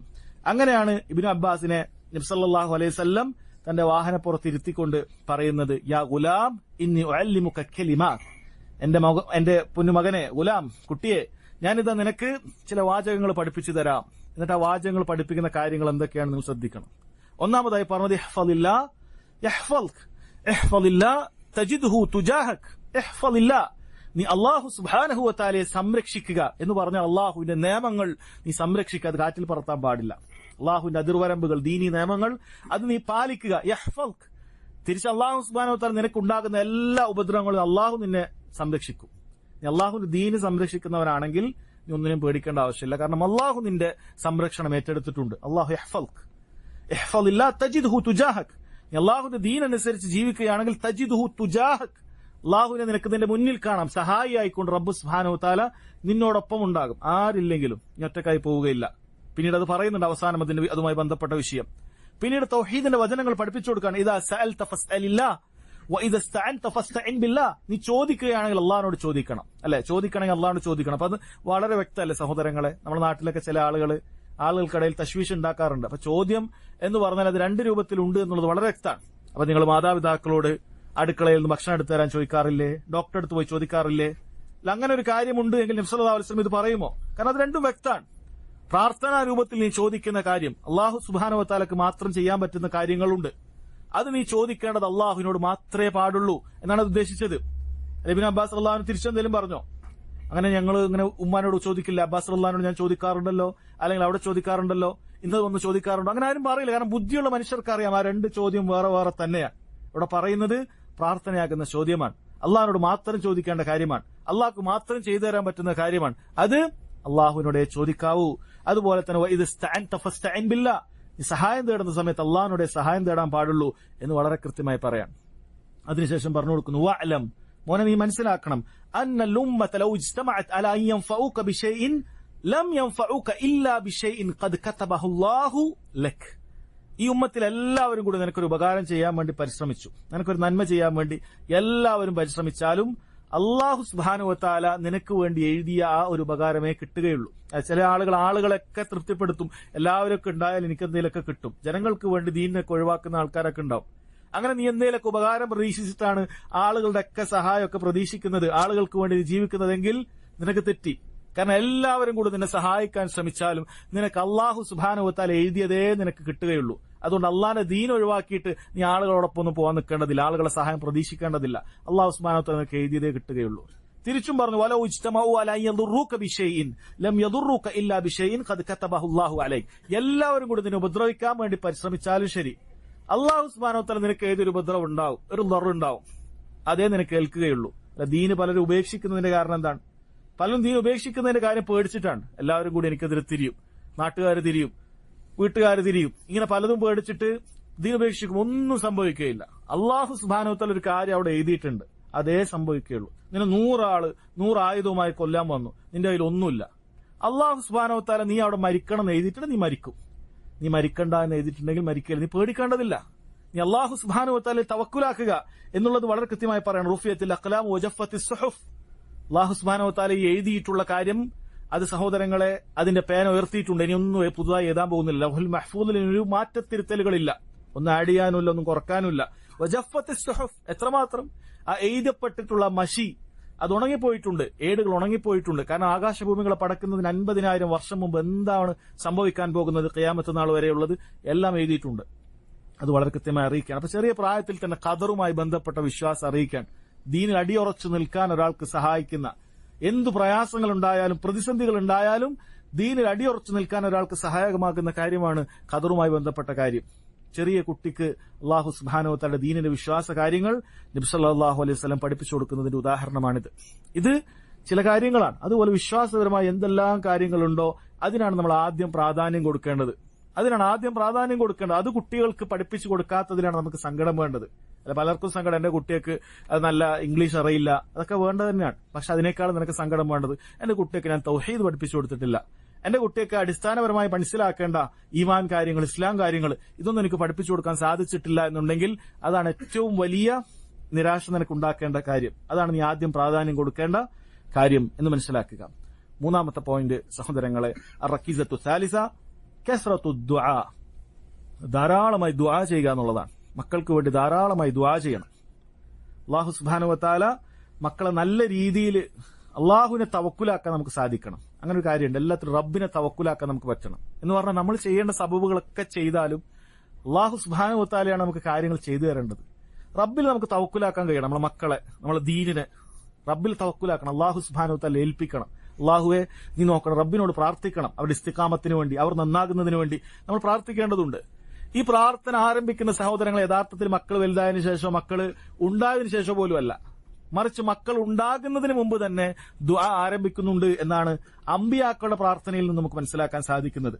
മഹാന ഇബ്രാഹിം അലൈഹി സ്വലാത്തു വസ്സലാം അള്ളാഹുവിന്റെ ഖലീലാണെന്ന് അറിയപ്പെട്ട പ്രവാചകനാണ്, ഉലുൽ അസ്മിൽപ്പെട്ടവരാണ്. ആ അമ്പിയാക്കളിൽപ്പെട്ട പല പ്രവാചകന്മാർ ഇബ്രാഹിം അലൈഹി സ്വലാത്തു വസ്സലാമിന്റെ പ്രാർത്ഥന കാണാം, റബ്ബി ഹബ്ലി മിനസ് സാലിഹീൻ, അള്ളാഹു എനിക്ക് സാലിഹീങ്ങളിൽപ്പെട്ട മക്കളെ നൽകണമേ എന്നാണ് പ്രാർത്ഥിച്ചിട്ടുള്ളത്. എത്ര ആളുകൾ പ്രാർത്ഥിച്ചിട്ടുണ്ടാകും? വിവാഹം കഴിഞ്ഞ ആളുകൾ, എത്ര ആളുകൾ എനിക്ക് സാലിഹീങ്ങളിൽപ്പെട്ട മക്കളെ നൽകണമേ എന്ന് പ്രാർത്ഥിച്ചിട്ടുണ്ടാകും? നിസ്സാരമായ പ്രാർത്ഥനയല്ലത്. ഞാനൊരു നബിയാണ്, എനിക്ക് എന്തായാലും അള്ളാഹു സുബ്ഹാനഹു വ തആല നല്ല മക്കളെ തരും, കാരണം അള്ളാഹു എന്നെ തെരഞ്ഞെടുത്ത നബിയാണ് എന്ന് പറഞ്ഞിട്ട് പ്രാർത്ഥിക്കാതിരിക്കുന്നില്ല അമ്പിയാക്കൾ. അള്ളാഹുവിനോട് പ്രാർത്ഥിക്കണം, റബ്ബി ഹബ്ലി മിനസ് സാലിഹീൻ, സാലിഹീങ്ങളായ മക്കളെ എനിക്ക് നൽകണമേ എന്ന് ഇബ്രാഹിം അലൈഹി സ്വലാത്തു വസ്സലാം പ്രാർത്ഥിക്കുകയാണ്. മഹാന സക്കരിയ അലൈഹി സ്വലാത്തു വസ്സലാം അദ്ദേഹം പ്രാർത്ഥിക്കുന്നു, റബ്ബി ഹബ്ലി മിൻ ലദുൻക ദുർരിയത്തൻ ത്വയ്യിബ ഇന്നക സമീഉദ് ദുആ, റബ്ബേ നീ എനിക്ക് ദുർരിയത്തും ത്വയ്യിബ നല്ല സന്താനങ്ങളെ നൽകണം എന്ന് പ്രാർത്ഥിക്കുകയാണ്. നീ എല്ലാ ദുആക്കും ഉത്തരം നൽകുന്നവനാണ് എന്ന് പറഞ്ഞ് പ്രാർത്ഥിക്കുകയാണ്. എന്തിനാണ് അല്ലാഹു സുബ്ഹാനഹു വ തആല അമ്പിയാക്കളെ പ്രാർത്ഥന ഇങ്ങനെ നൽകുന്നത്? ആ ചരിത്രം പറയുമ്പോൾ അമ്പിയാക്കൾ ഇങ്ങനെ പ്രാർത്ഥിച്ചു എന്ന് പറയാനാണോ? അല്ല, അത് നമുക്ക് മാത്രം നമ്മൾ ഇതേ പ്രാർത്ഥന വെച്ച് പ്രാർത്ഥിക്കാൻ വേണ്ടിയിട്ടാണ്. അള്ളാഹിനോട് നമ്മൾ ചോദിക്കണം, റബ്ബി ഹബ്ലി മിനസ് സാലിഹീൻ എന്ന് ചോദിക്കണം. ഇബ്രാഹിം അലൈഹി സ്വലാത്തു വസ്സലാമിന്റെ മറ്റൊരു പ്രാർത്ഥന സൂറത്ത് ഇബ്രാഹിമിലുണ്ട്, റബ്ബി ജഅൽനി മുഖീമസ് സ്വലാ വമിൻ ദുർരിയതി. റബ്ബേ എന്നെയും എന്റെ ദുർരിയത്തിൽപ്പെട്ട സന്താന പരമ്പരയിൽപ്പെട്ടവരെയും നീ എന്താക്കണം? മുഖീമസ് സ്വലാ നിസ്കാരം നിലനിർത്തുന്നവരിൽ ഉൾപ്പെടുത്തണം എന്നാണ്. നമ്മൾ ചിന്തിച്ചു നോക്കൂ. അല്ല, പലരും ഒക്കെ പരാതിയൊക്കെ പ്രയാസമൊക്കെ പറയാണ്ട് മക്കളോട് എത്ര വർഷം നിസ്കരിക്കുന്നില്ല. ചിലപ്പോൾ ചെറിയ കുട്ടിയായതുകൊണ്ടായിരിക്കും, നിസ്കാരത്തിന് ഗൗരവം അറിയാത്തതുകൊണ്ടായിരിക്കും. ഇനി ഗൗരവം എത്തിയ പ്രായമുണ്ട്, അല്ലെ 7 വയസ്സായ മക്കൾ എന്തായാലും നിസ്കരിക്കണം. 10 വയസ്സായിട്ടില്ലെങ്കിൽ നമുക്ക് അടിക്കേണ്ടതുണ്ട്, നിർബന്ധമായി നിസ്കരിക്കണം, അല്ലെ? നമ്മൾ കൽപ്പിക്കേണ്ട പ്രായമാണത്. എന്നിട്ടൊന്നും മക്കൾ നിസ്കരിക്കുന്നില്ല. ഇനി പ്രായപൂർത്തി എത്തിയാൽ അവർക്ക് തന്നെ നിർബന്ധമാകുന്ന അവസ്ഥയായി. എന്നിട്ടൊന്നും നിസ്കരിക്കുന്നില്ല. നമ്മൾ എപ്പോഴെങ്കിലും ഇങ്ങനൊരു പ്രാർത്ഥന പ്രാർത്ഥിച്ചിട്ട്, മഹാനായ ഒരു പ്രവാചകൻ പ്രാർത്ഥിച്ച പ്രാർത്ഥനയാണ് റബ്ബി ജഅൽനി മുഖീമസ്. നമ്മൾ സ്വന്തത്തിന്റെ കാര്യം, നമ്മൾ നിസ്കരിക്കുന്നവരാകണം, അതുപോലെ തന്നെ മക്കളും ആകണം. ചിലപ്പോൾ നമ്മളൊന്നും ഒരിക്കലും നമുക്ക് വേണ്ടി അത് പ്രാർത്ഥിച്ചിട്ടുണ്ടാവില്ല. കാരണം നമ്മൾ വിചാരിക്കാം നമ്മൾ നല്ല നിസ്കരിക്കുന്ന ആൾക്കാരാണ്, 5 നേരം നിസ്കരിക്കുന്ന ആൾക്കാരാണ്, നമ്മൾ നിസ്കാരം മനഃപൂർവ്വം ഒഴിവാക്കാറേയില്ല. ഇത് ഇബ്രാഹിം അലൈഹി സ്വലാത്തു വസ്സലാം എന്നെ നിസ്കരിക്കുന്നവരെ ഉൾപ്പെടുത്തുക, മുഖീമിസ്സല നിസ്കാരം കൃത്യമായി നിസ്കരിക്കുന്ന കൂട്ടരിൽ എന്നെ ഉൾപ്പെടുത്തണം. നിങ്ങൾ ചിന്തിച്ചു നോക്കുക, എത്ര ആളുകൾ നല്ല നിസ്കരിക്കുന്നവരായിട്ടുള്ളവർ പിന്നീട് ആ നിസ്കാരം ഉപേക്ഷിച്ചവരുണ്ട്, അല്ലെ? ആളുകൾ ദീനിൽ തെറ്റിപ്പോകുമ്പോ അതിന്റെ കാരണം ചോദിക്കുന്ന സമയത്ത് പണ്ഡിതന്മാർ പറഞ്ഞ ഒരു കാര്യം, അവർ ഒരു പക്ഷേ ഈ ദീനിൽ അടിയുറച്ച് നിൽക്കാൻ വേണ്ടി ദുആ ചെയ്യുന്നവരായിരിക്കുകയില്ല എന്നാണ്. അതുകൊണ്ടായിരിക്കാം അവർ തെറ്റിപ്പോയത് എന്ന് പണ്ഡിതന്മാർ പറയുന്നത് കാണാൻ സാധിക്കും. അപ്പൊ ദീനിൽ അടിയുറച്ച് നിൽക്കാൻ പ്രാർത്ഥിക്കുന്നത് പോലെ തന്നെ ദീനിലെ പ്രധാനപ്പെട്ട ഓരോ കർമ്മങ്ങൾ റബ്ബെ നന്നായി നിർവഹിക്കാൻ എനിക്ക് സാധിക്കണം, പ്രാർത്ഥിക്കണം. അതിൽപ്പെട്ടതാണ് നിസ്കാരം. റബ്ബി ജഅൽനി മുഖീമസ് സ്വലാ, പഠിച്ച് ദുആ ചെയ്യേണ്ട ഒരു പ്രാർത്ഥന, റബ്ബി ജഅൽനി മുഖീമസ് സ്വലാ, അല്ലാഹു എന്നെ നിസ്കാരം നിലനിർത്തുന്നവരുടെ കൂട്ടത്തിൽ എന്നെ ഉൾപ്പെടുത്തണമേ. ഇബ്രാഹിം അലൈഹി സ്വലാത്തു വസ്സലാം പ്രാർത്ഥിച്ചിട്ടുണ്ട്. അതുപോലെ സഹോദരങ്ങളെ, ഇബാദുർ റഹ്മാൻ സൂറത്തുൽ ഫുർഖാനിന്റെ അവസാനത്ത് അള്ളാഹുവിന്റെ അടിമകൾ എന്ന് പറഞ്ഞ്, റഹ്മാനായ റബ്ബിന്റെ അടിമകൾ എന്ന് പറഞ്ഞ് നല്ല വിശേഷണങ്ങളുള്ള ചില ആളുകളെ കുറിച്ച് പറയുന്നുണ്ട്. അവരുടെ ഒരുപാട് ഗുണങ്ങളുണ്ട്. സൂറത്തുൽ ഫുർഖാന്റെ അവസാനം നിങ്ങൾ വായിച്ചു നോക്കിയാൽ അത് കാണാൻ പറ്റും. അപ്പൊ അവരുടെ ഒരു പ്രാർത്ഥന പറയുന്നത്, റബ്ബന ഹബ്ലനാ മിൻ അസ്വാജിന വസുർരിയാതിന ഖുർറത അയുനിൻ വജഅൽനാ ലിൽ മുത്തഖീന ഇമാമ. അവർ പ്രാർത്ഥിക്കുമെന്നാണ്, റബ്ബേ ഞങ്ങൾക്ക് ഞങ്ങളുടെ ഭാര്യമാരിൽ നിന്നും അതുപോലെ തന്നെ സന്താനങ്ങളിൽ നിന്നും കൺകുളിർമ നീ നൽകണമേ. അല്ല, അവരെ കാണുമ്പോൾ നല്ല ദീനനുസരിച്ച് ജീവിക്കുമ്പോഴാണ് നമുക്ക് കൺകുളിർമ ഉണ്ടാവുക. അങ്ങനെയുള്ള കൂട്ടത്തിൽ അവരെ ആക്കണമേ. വജഅൽനാ ലിൽ മുത്തഖീന ഇമാമ, ഞങ്ങളെല്ലാവരും മുത്തഖീങ്ങളിലാക്കണം എന്നല്ല പറഞ്ഞത്, മുത്തഖീങ്ങൾക്ക് ഇമാം, അതായത് മുത്തഖീങ്ങളിൽ തന്നെ മുമ്പിൽ നിൽക്കാവുന്ന അത്രയും ദീനുള്ളവരായി നീ ഞങ്ങളൊക്കെ മാറ്റണമേ എന്ന് ദുആ ചെയ്യുകയാണ്. ഇതൊക്കെ അല്ലാഹു സുബ്ഹാനഹു വ തആല ഇവരിങ്ങനെ ദുആ ചെയ്യുന്നു എന്ന് പറയുമ്പോൾ നമുക്ക് അള്ളാഹുവിന്റെ ഇബാദുർ റഹ്മാൻ ആകണമെങ്കിൽ ഇതൊക്കെ നമ്മളും ദുആ ചെയ്യണമെന്നാണ് അറിയിക്കുന്നത്. അതുകൊണ്ട് സഹോദരങ്ങൾ എന്ത് ചെയ്യണം? നമ്മൾ ഇത്തരം പ്രാർത്ഥനകൾ പ്രാർത്ഥിക്കണം. ഇനിയും മക്കളുണ്ടാകാം, അല്ലെ? മക്കളെ എനിക്കിനി മക്കൾ ഉണ്ടാവുകയില്ല എന്ന് വിചാരിക്കരുത്. മറിച്ച് ഈ പ്രാർത്ഥനയൊക്കെ മക്കൾ ഇനി ഉണ്ടാകാൻ പോകുന്നവർക്കും അതുപോലെ ഉള്ള മക്കളിൽ കൺകുളിർമയേകാനുമുള്ള പ്രാർത്ഥനയാണ്. ഉള്ള മക്കളിൽ കൺകുളിർമയേകാൻ, അഥവാ ദീനനുസരിച്ച് അവർ ജീവിക്കുവാൻ അല്ലാഹു സുബ്ഹാനഹു വ തആലയോടുള്ള ദുആയാണ്. അതുകൊണ്ട് ധാരാളമായി ദുആ ചെയ്യണം. വിശിഷ്യ മാതാപിതാക്കളുടെ ദുആക്ക്, മക്കൾക്ക് നൽകുന്ന ദുആക്ക് പ്രത്യേകം ഉത്തരം നൽകുമെന്നുള്ളത് നമുക്ക് കാണാൻ സാധിക്കും. ഹദീസിൽ കാണാം, സലാസു ദഅവാത്തിൻ, 3 ദുആ മുസ്തജാബാത്ത്, ഉത്തരം ചെയ്യപ്പെടുന്നവയാണ്. ലാ ശക്ക ഫീഹിൻ, അതിൽ സംശയമില്ല എന്നാണ് പറഞ്ഞു. ഉത്തരം ചെയ്യപ്പെടുന്നതെന്ന് പറഞ്ഞു, എന്നിട്ട് പറഞ്ഞു ലാ ശക്ക ഫീഹിൻ, അതിൽ യാതൊരു സംശയവുമില്ല. ഒന്നാമതായി പറഞ്ഞു ദഅവത്തുൽ വാലിദ്, ഒരു പിതാവിന്റെ ദുആ. ഒരു പിതാവ് അല്ലെങ്കിൽ ഒരു മാതാവ് മക്കൾക്ക് വേണ്ടി പ്രാർത്ഥിച്ചാൽ അത് ആദ്യം അല്ലാഹു സുബ്ഹാനഹു വ തആല പെട്ടെന്ന് സ്വീകരിക്കും. രണ്ടാമത് പറഞ്ഞു ദഅവത്തുൽ മുസാഫിർ, 3 ദഅവത്തുൽ മദ്ലൂം, യാത്രക്കാരന്റെ പ്രാർത്ഥന, അതുപോലെ ആക്രമിക്കപ്പെട്ടവന്റെ പ്രാർത്ഥന. ഇതൊക്കെ അല്ലാഹു പെട്ടെന്ന് തന്നെ സ്വീകരിക്കുന്നതാണ്. എല്ലാവരും പ്രാർത്ഥന അല്ലാഹു സുബ്ഹാനഹു വ തആല സ്വീകരിക്കും. എല്ലാ സമയത്തും അല്ലാഹു സുബ്ഹാനഹു വ തആല പ്രാർത്ഥന സ്വീകരിക്കും. പക്ഷെ ചില ആളുകൾ ചില അവസ്ഥയിലുള്ള പ്രാർത്ഥന അല്ലാഹു പെട്ടെന്ന് സ്വീകരിക്കും. ചില സമയത്തുള്ള പ്രാർത്ഥന പെട്ടെന്ന് സ്വീകരിക്കും. ചില സ്ഥലത്തുള്ള പ്രാർത്ഥന പെട്ടെന്ന് സ്വീകരിക്കും. അതിൽപ്പെട്ട കാര്യമാണ് ഒരു പിതാവിന്റെ പ്രാർത്ഥന എന്ന് നബി സല്ലല്ലാഹു അലൈഹി വസല്ലം പറയുന്നത്. ഇവിടെ ഷെയ്ഖ് അബ്ദുർ റസാഖ് അൽ ബദർ ഹഫിളഹുല്ലാ അദ്ദേഹത്തിന്റെ മറ്റൊരു ദർസില് അദ്ദേഹം ഒരു ദുആയുടെ പ്രാധാന്യം മനസ്സിലാക്കി തരുന്നതിന് വേണ്ടി, വിശിഷ്യ മാതാപിതാക്കൾ മക്കൾക്ക് നൽകുന്ന, മക്കളോട് ചെയ്യുന്ന ദുആ, അതിന്റെ പ്രാധാന്യം മനസ്സിലാക്കി തരുന്നതിന് വേണ്ടി അദ്ദേഹം ഒരു സംഭവം പറയുന്നുണ്ട്. അദ്ദേഹം പറയുന്നത് കാബയുടെ അടുക്കൽ വെച്ച് നടന്നിട്ടുള്ളൊരു സംഭവമാണ്. നിങ്ങൾ ചിലപ്പോൾ കേട്ടിട്ടുണ്ടാകും. അത് കാബയുടെ അടുക്കൽ വെച്ചിട്ട് നിങ്ങൾക്കറിയാം, ഹജറുൽ അസ്വദിന്റെ അവിടെ ഒരു പോലീസുകാരൻ നിൽക്കാറുണ്ട്, ഒരു കയറും പിടിച്ചുകൊണ്ട്, അവിടെയുള്ള ആളുകളെ നിയന്ത്രിക്കുന്നതിന് വേണ്ടിയിട്ട്. അത്തരത്തിലുള്ള ഒരു പോലീസുകാരൻ റിപ്പോർട്ട് ചെയ്ത് അദ്ദേഹം പറഞ്ഞു കൊടുത്തിട്ടുള്ള ഒരു കഥയാണത്. എന്താണ് അതിൽ പറയുന്നത്? സംഭവിച്ചിട്ടുള്ള കാര്യമാണ്. ഒരുപാട് വർഷങ്ങൾക്ക് മുമ്പ്, 10-20 വർഷം മുമ്പ് സംഭവിച്ചിട്ടുള്ള ഒരു കാര്യമാണ്. അദ്ദേഹം പറയാണ്, ഈ പോലീസുകാരൻ അദ്ദേഹം ആദ്യമായി ഇവിടെ ജോലിക്ക് കയറുകയാണ്. കാബയുടെ അടുക്കൽ ഇങ്ങനെയുള്ള ഒരു ജോലിക്ക് അദ്ദേഹത്തിന് ആദ്യമായി കയറുകയാണ്. അതുകൊണ്ട് അദ്ദേഹം ആ സംഭവം ആദ്യത്തിലായതുകൊണ്ട് തന്നെ അന്ന് സംഭവിച്ച കാര്യങ്ങൾ അദ്ദേഹം നന്നായി ഓർക്കുന്ന ഒരു കാലഘട്ടമായിരുന്നു അത്. അദ്ദേഹം ഒരിക്കൽ അവിടെ ജോലി ചെയ്യുന്ന സമയത്ത് ഒരാൾ ഉച്ചത്തിൽ കരഞ്ഞു പ്രാർത്ഥിക്കുന്ന അയാൾ ശ്രദ്ധിക്കുകയാണ്. ഒരാൾ ഉച്ചത്തിൽ അവിടെ കാബയുടെ അടുക്കൽ വന്നിട്ട് കരഞ്ഞു പ്രാർത്ഥിക്കുകയാണ്. എന്താണ് പ്രാർത്ഥിക്കുന്നത് അയാൾ പ്രാർത്ഥിക്കുന്നത്, അള്ളാഹുവെ എനിക്കൊരു കുട്ടിയെ നൽകണം, അള്ളാഹുവെ എനിക്കൊരു കുട്ടിയെ നൽകണം എന്നാണ് അയാൾ പ്രാർത്ഥിക്കുന്നത്. അയാൾ അങ്ങനെ പ്രാർത്ഥിക്കുകയാണ്. ഇയാൾ അങ്ങനെ കരഞ്ഞു പ്രാർത്ഥിക്കുന്ന ഒരു ഒച്ചയെടുത്താണ് പ്രാർത്ഥിക്കുന്നത്. അത് ഇയാൾക്ക് പ്രത്യേകം ഇയാളെ നോട്ട് ചെയ്യാൻ ഒരു കാരണമായി. അയാൾ നോട്ട് ചെയ്തു, സംഭവം കഴിഞ്ഞു. പിന്നീട് അടുത്ത കാര്യം നടക്കുന്നത് ഏകദേശം 10-18 വർഷങ്ങൾക്ക് ശേഷം. ഇദ്ദേഹം ഇവിടെ തന്നെ ജോലി ചെയ്തുകൊണ്ടിരിക്കുകയാണ്. 10-18 വർഷങ്ങൾക്ക് ശേഷം ഇതേ സമാനമായൊരു ഒച്ച ഒരാൾ കരഞ്ഞുകൊണ്ട് പ്രാർത്ഥിക്കുന്നത് ഈ പോലീസുകാരൻ നോട്ട് ചെയ്യാൻ. അപ്പൊ അയാൾക്ക് മനസ്സിലായി ഇത് പണ്ട് വന്ന വ്യക്തി തന്നെയാണ്. പക്ഷെ ഇത്തവണ ഇയാൾ പ്രാർത്ഥിക്കുന്നത് അള്ളാഹു എന്റെ മകനെ നശിപ്പിക്കണമെന്നാണ്. അള്ളാഹു മഹ്ലിക്കു വലതി, അള്ളാഹു എന്റെ കുട്ടിയെ നശിപ്പിക്കണമെന്നാണ് അയാൾ പ്രാർത്ഥിക്കുന്നത്. ഇയാൾക്ക് ഇത് വലിയ അത്ഭുതമായി. ഒരാളൊരു കുട്ടി ഉണ്ടാകണമെന്ന് പ്രാർത്ഥിച്ചൊരു വ്യക്തി പിന്നീട് ആ കുട്ടി നശിക്കണമെന്ന് പ്രാർത്ഥിക്കണമെങ്കിൽ എന്തോ സംഭവിച്ചിട്ടുണ്ട്. അത് കേട്ടപ്പോൾ ഇയാൾക്ക് വലിയ അത്ഭുതമായി. ഇയാൾ ഉടനെ തന്നെ തന്റെ കൂട്ടുകാരനെ അവിടെ ആ ജോലി കേൾപ്പിച്ചുകൊണ്ട് അയാൾ ആ കാബയുടെ മുകളിൽ നിന്ന് ഇറങ്ങി താഴേക്ക് വരികയാണ്. ഇയാളുടെ അടുത്തേക്ക് വന്നു. ഇയാൾ അടുത്തേക്ക് വന്നിട്ട് ഇയാൾ പറഞ്ഞു, ഒരു 18 വർഷം മുമ്പ് നിങ്ങളിവിടെ മകൻ ഉണ്ടാകാൻ വേണ്ടി പ്രാർത്ഥിച്ച വ്യക്തിയാണ് നിങ്ങൾ. അയാൾ പറഞ്ഞു, അതെ, നിങ്ങളന്ന് പ്രാർത്ഥിച്ച് ഞാൻ കേട്ടിട്ടുണ്ട്. പക്ഷെ ഇപ്പോഴിതാ നിങ്ങൾ ഇത് ആ മകനെ നശിപ്പിക്കണം എന്നാണ് പ്രാർത്ഥിക്കുന്നത്. എന്താണ് സംഭവിച്ചത് എന്നുള്ളത് പറയാൻ. എന്നിട്ട് ഈ വ്യക്തി പോലീസുകാരൻ അയാൾ പറഞ്ഞു കൊടുത്തു, ഞാൻ മനസ്സിലാക്കുന്നത് നീ 2 പ്രാവശ്യം നിന്റെ കുട്ടിയോട് ദുൽമ ചെയ്തു എന്നാണ്. ഒന്നാമത്തത്, നീ ആദ്യം പ്രാർത്ഥിക്കുന്ന സമയത്ത് ഞാൻ നോട്ട് ചെയ്തിരുന്നു, നീ എനിക്കൊരു മകനെ നൽകണമെന്ന് അള്ളാഹുവോട് പ്രാർത്ഥിച്ചിട്ടുള്ളൂ. അത് നീ സാലിഹായ മകൻ എന്ന് അള്ളാഹുവോട് പറഞ്ഞിട്ടില്ല. അപ്പൊ അവിടെ തന്നെ നീ ഒരു ദുൽമ ചെയ്യാൻ. എങ്ങനെയെങ്കിലും ഒരു മകനെ കിട്ടിയാൽ മതി എന്നാണ് പ്രാർത്ഥിക്കുമ്പോൾ ശ്രദ്ധിക്കേണ്ട കാര്യമാണ്. സാലിഹായ മകനെ നീ പ്രാർത്ഥിച്ചിട്ടില്ല, ഞാൻ ശ്രദ്ധിച്ച കാര്യമാണത്. രണ്ടാമത്, ഇപ്പോൾ നീ മകനെതിരെ പ്രാർത്ഥിക്കണം. ഒരിക്കലും മകനെതിരെ പ്രാർത്ഥിക്കാൻ പാടില്ല, നശിപ്പിക്കാനാണ് നീ പ്രാർത്ഥിക്കുന്നത്. അത് വലിയ ദുൽമാണ് നീ നിന്റെ മകനോട് ചെയ്ത്. 2 പ്രാവശ്യം നീ ചെയ്തു. അതുകൊണ്ട് ദുആക്ക് ഉത്തരം കിട്ടുന്ന ഈ സ്ഥലം, അഥവാ കാബയുടെ ഹജറുൽ അസ്വദിന്റെയും ബാബിന്റെയും ഇടയിൽ മുൽത്തസിർ എന്ന് പറയുന്ന സ്ഥലമുണ്ട്. അവിടെ നെഞ്ചോട് ചേർത്ത് പ്രാർത്ഥിച്ചാൽ ദുആക്ക് ഉത്തരം കിട്ടുമെന്നാണ്. സാധിക്കുന്ന ആൾക്ക് പ്രാർത്ഥിക്കാം. പൊതുവെ തിരക്കാണ് അവിടെ ഉണ്ടാകാറുള്ളത്. അപ്പൊ അവിടെ വെച്ച് നീ മകന് വേണ്ടി ഹിദായത്തിന് വേണ്ടി ദുആ ചെയ്യണമെന്ന് പറഞ്ഞ് ഞാൻ സ്ഥലം ഉണ്ടാക്കി തരാമെന്ന് പറഞ്ഞ് അയാൾ അവിടെ കൊണ്ടാക്കിയിട്ട് അയാൾ ദുആ ചെയ്യാൻ പറയാൻ. അയാൾ അവിടെ വെച്ച് ദുആ ചെയ്തു. മകന് വേണ്ടി ഹിദായത്തിന് വേണ്ടി ദുആ ചെയ്യുന്ന സംഭവമാണ് ഉണ്ടാകുന്നത്. പിന്നീട് ഉണ്ടാകുന്ന കാര്യം 1 വർഷത്തിന് ശേഷമാണ്. 1 വർഷത്തിന് ശേഷം ഈ പിതാവ് തന്റെ മകനെയും കൂട്ടി ഉംറയ്ക്ക് വരികയാണ്. അങ്ങനെ അവിടെ എത്തിയിട്ട് ഈ പോലീസുകാരനെ കോണ്ടാക്ട് ചെയ്യുകയാണ്. അങ്ങനെ പോലീസുകാരനോട് പറഞ്ഞു, ഈ മകനെ കാണിച്ചു കൊടുത്തു. എന്നിട്ട് ആ മകൻ വന്നിട്ട് പറഞ്ഞു, എന്റെ പിതാവ് ഏതൊരു മകന് വേണ്ടിയിട്ടാണോ എതിരെ പ്രാർത്ഥിക്കുന്നത് കണ്ട് നിങ്ങൾ നിർദ്ദേശിച്ച് എനിക്ക് ഹിദായത്തിന് വേണ്ടി പ്രാർത്ഥിച്ചത്, ആ മകനാണ് ഞാൻ. ഏത് സമയത്താണോ എന്റെ പിതാവ് ആ ഹിദായത്തിന് വേണ്ടി പ്രാർത്ഥിച്ചത്, അതേ സമയത്ത് ഞാൻ നാട്ടിലായിരുന്നു. ആ സമയത്ത് തന്നെ അദ്ദേഹം പറയണം, അതേ സമയത്ത് ഞാനിങ്ങനെ നിസ്കാരമില്ല, അതുപോലെ പല ഹറാമുകളിൽ ലഹരിയല്ല, ഉപയോഗിക്കാത്ത ലഹരികളില്ല, അങ്ങനെയുള്ള ജീവിതമായിരുന്നു. അല്ലാഹു സുബ്ഹാനഹു വ തആല പെട്ടെന്ന് എന്റെ മനസ്സിൽ ഒരു ഹിദായത്തിന്റെ തോന്നലുണ്ടാക്കി തരികയാണ്. ഞാൻ ഉടനെ തന്നെ വുളു എടുത്ത് നിസ്കരിക്കാൻ ആരംഭിച്ചു. പിന്നീട് റബ്ബ് സുബ്ഹാനഹു വ തആല പടിപടിയായി എനിക്ക് ഹിദായത്ത് തിരിച്ചു തന്നു. ഞാൻ നല്ല ജീവിതം നയിക്കാൻ തുടങ്ങിയെന്നാണ്. നോക്കണം സഹോദരങ്ങൾ, ഒരു ഉപ്പ പ്രാർത്ഥിച്ച സമയത്ത് ഉടനെ തന്നെ റബ്ബ് സുബ്ഹാനഹു വ തആല അതാണ് പെട്ടെന്ന് തന്നെ അതേ സമയം തന്നെ, അതാണ് അതിന് പ്രധാനം, അതേ സമയത്ത് തന്നെ അവൻ ഹിദായത്ത് തിരിച്ചു നൽകുകയാണ്. അപ്പൊ മക്കളെങ്ങനെ വളരെ എന്റെ മക്കള് കേൾക്കുന്നില്ല, അത്ര വലുതാകട്ടെ. ചില മാതാപിതാക്കൾ പറയല്ല, അവരുടെ കയ്യിൽ നിന്ന് പോയി, എന്നൊന്നും പറഞ്ഞിട്ട് കാര്യമില്ല, നമ്മൾ പറഞ്ഞ ഉപദേശിച്ച കേൾക്കൂല. ഇല്ല, കയ്യിൽ നിന്ന് പോയിട്ടില്ല. ദുആ എന്ന് പറയുന്ന കാര്യം നിന്റെ കയ്യിൽ ഉള്ളിടത്തോളം കാലം ദുആ ചെയ്തുകൊണ്ടിരിക്കണം. എപ്പോഴാണ് ഉത്തരം നൽകുക എന്നുള്ളത് നമുക്കറിയില്ല. അല്ലാഹു സുബ്ഹാനഹു വ തആലയുടെ ദുആ ചെയ്തുകൊണ്ടേയിരിക്കണം. അത് നാം പറഞ്ഞതുപോലെ മക്കൾ ഉണ്ടാകുന്നതിന് മുമ്പ് പ്രാർത്ഥിക്കണം. മക്കൾ ജനിച്ച ഉടനെ പ്രാർത്ഥിക്കണം. മക്കൾ നമ്മുടെ കയ്യിലുള്ള സമയത്തെല്ലാം നമുക്ക് അവർക്ക് വേണ്ടി പ്രാർത്ഥിച്ചുകൊണ്ടേയിരിക്കണം. അതുപോലെ തന്നെ അവർക്കെതിരെയും പ്രാർത്ഥിക്കാൻ പാടില്ല. ചില ഹദീസിൽ കാണാം, ലാ തദ്ഉ അലാ അൻഫുസിക്കും, നിങ്ങൾ നിങ്ങൾക്കെതിരെ തന്നെ പ്രാർത്ഥിക്കാൻ പാടില്ല.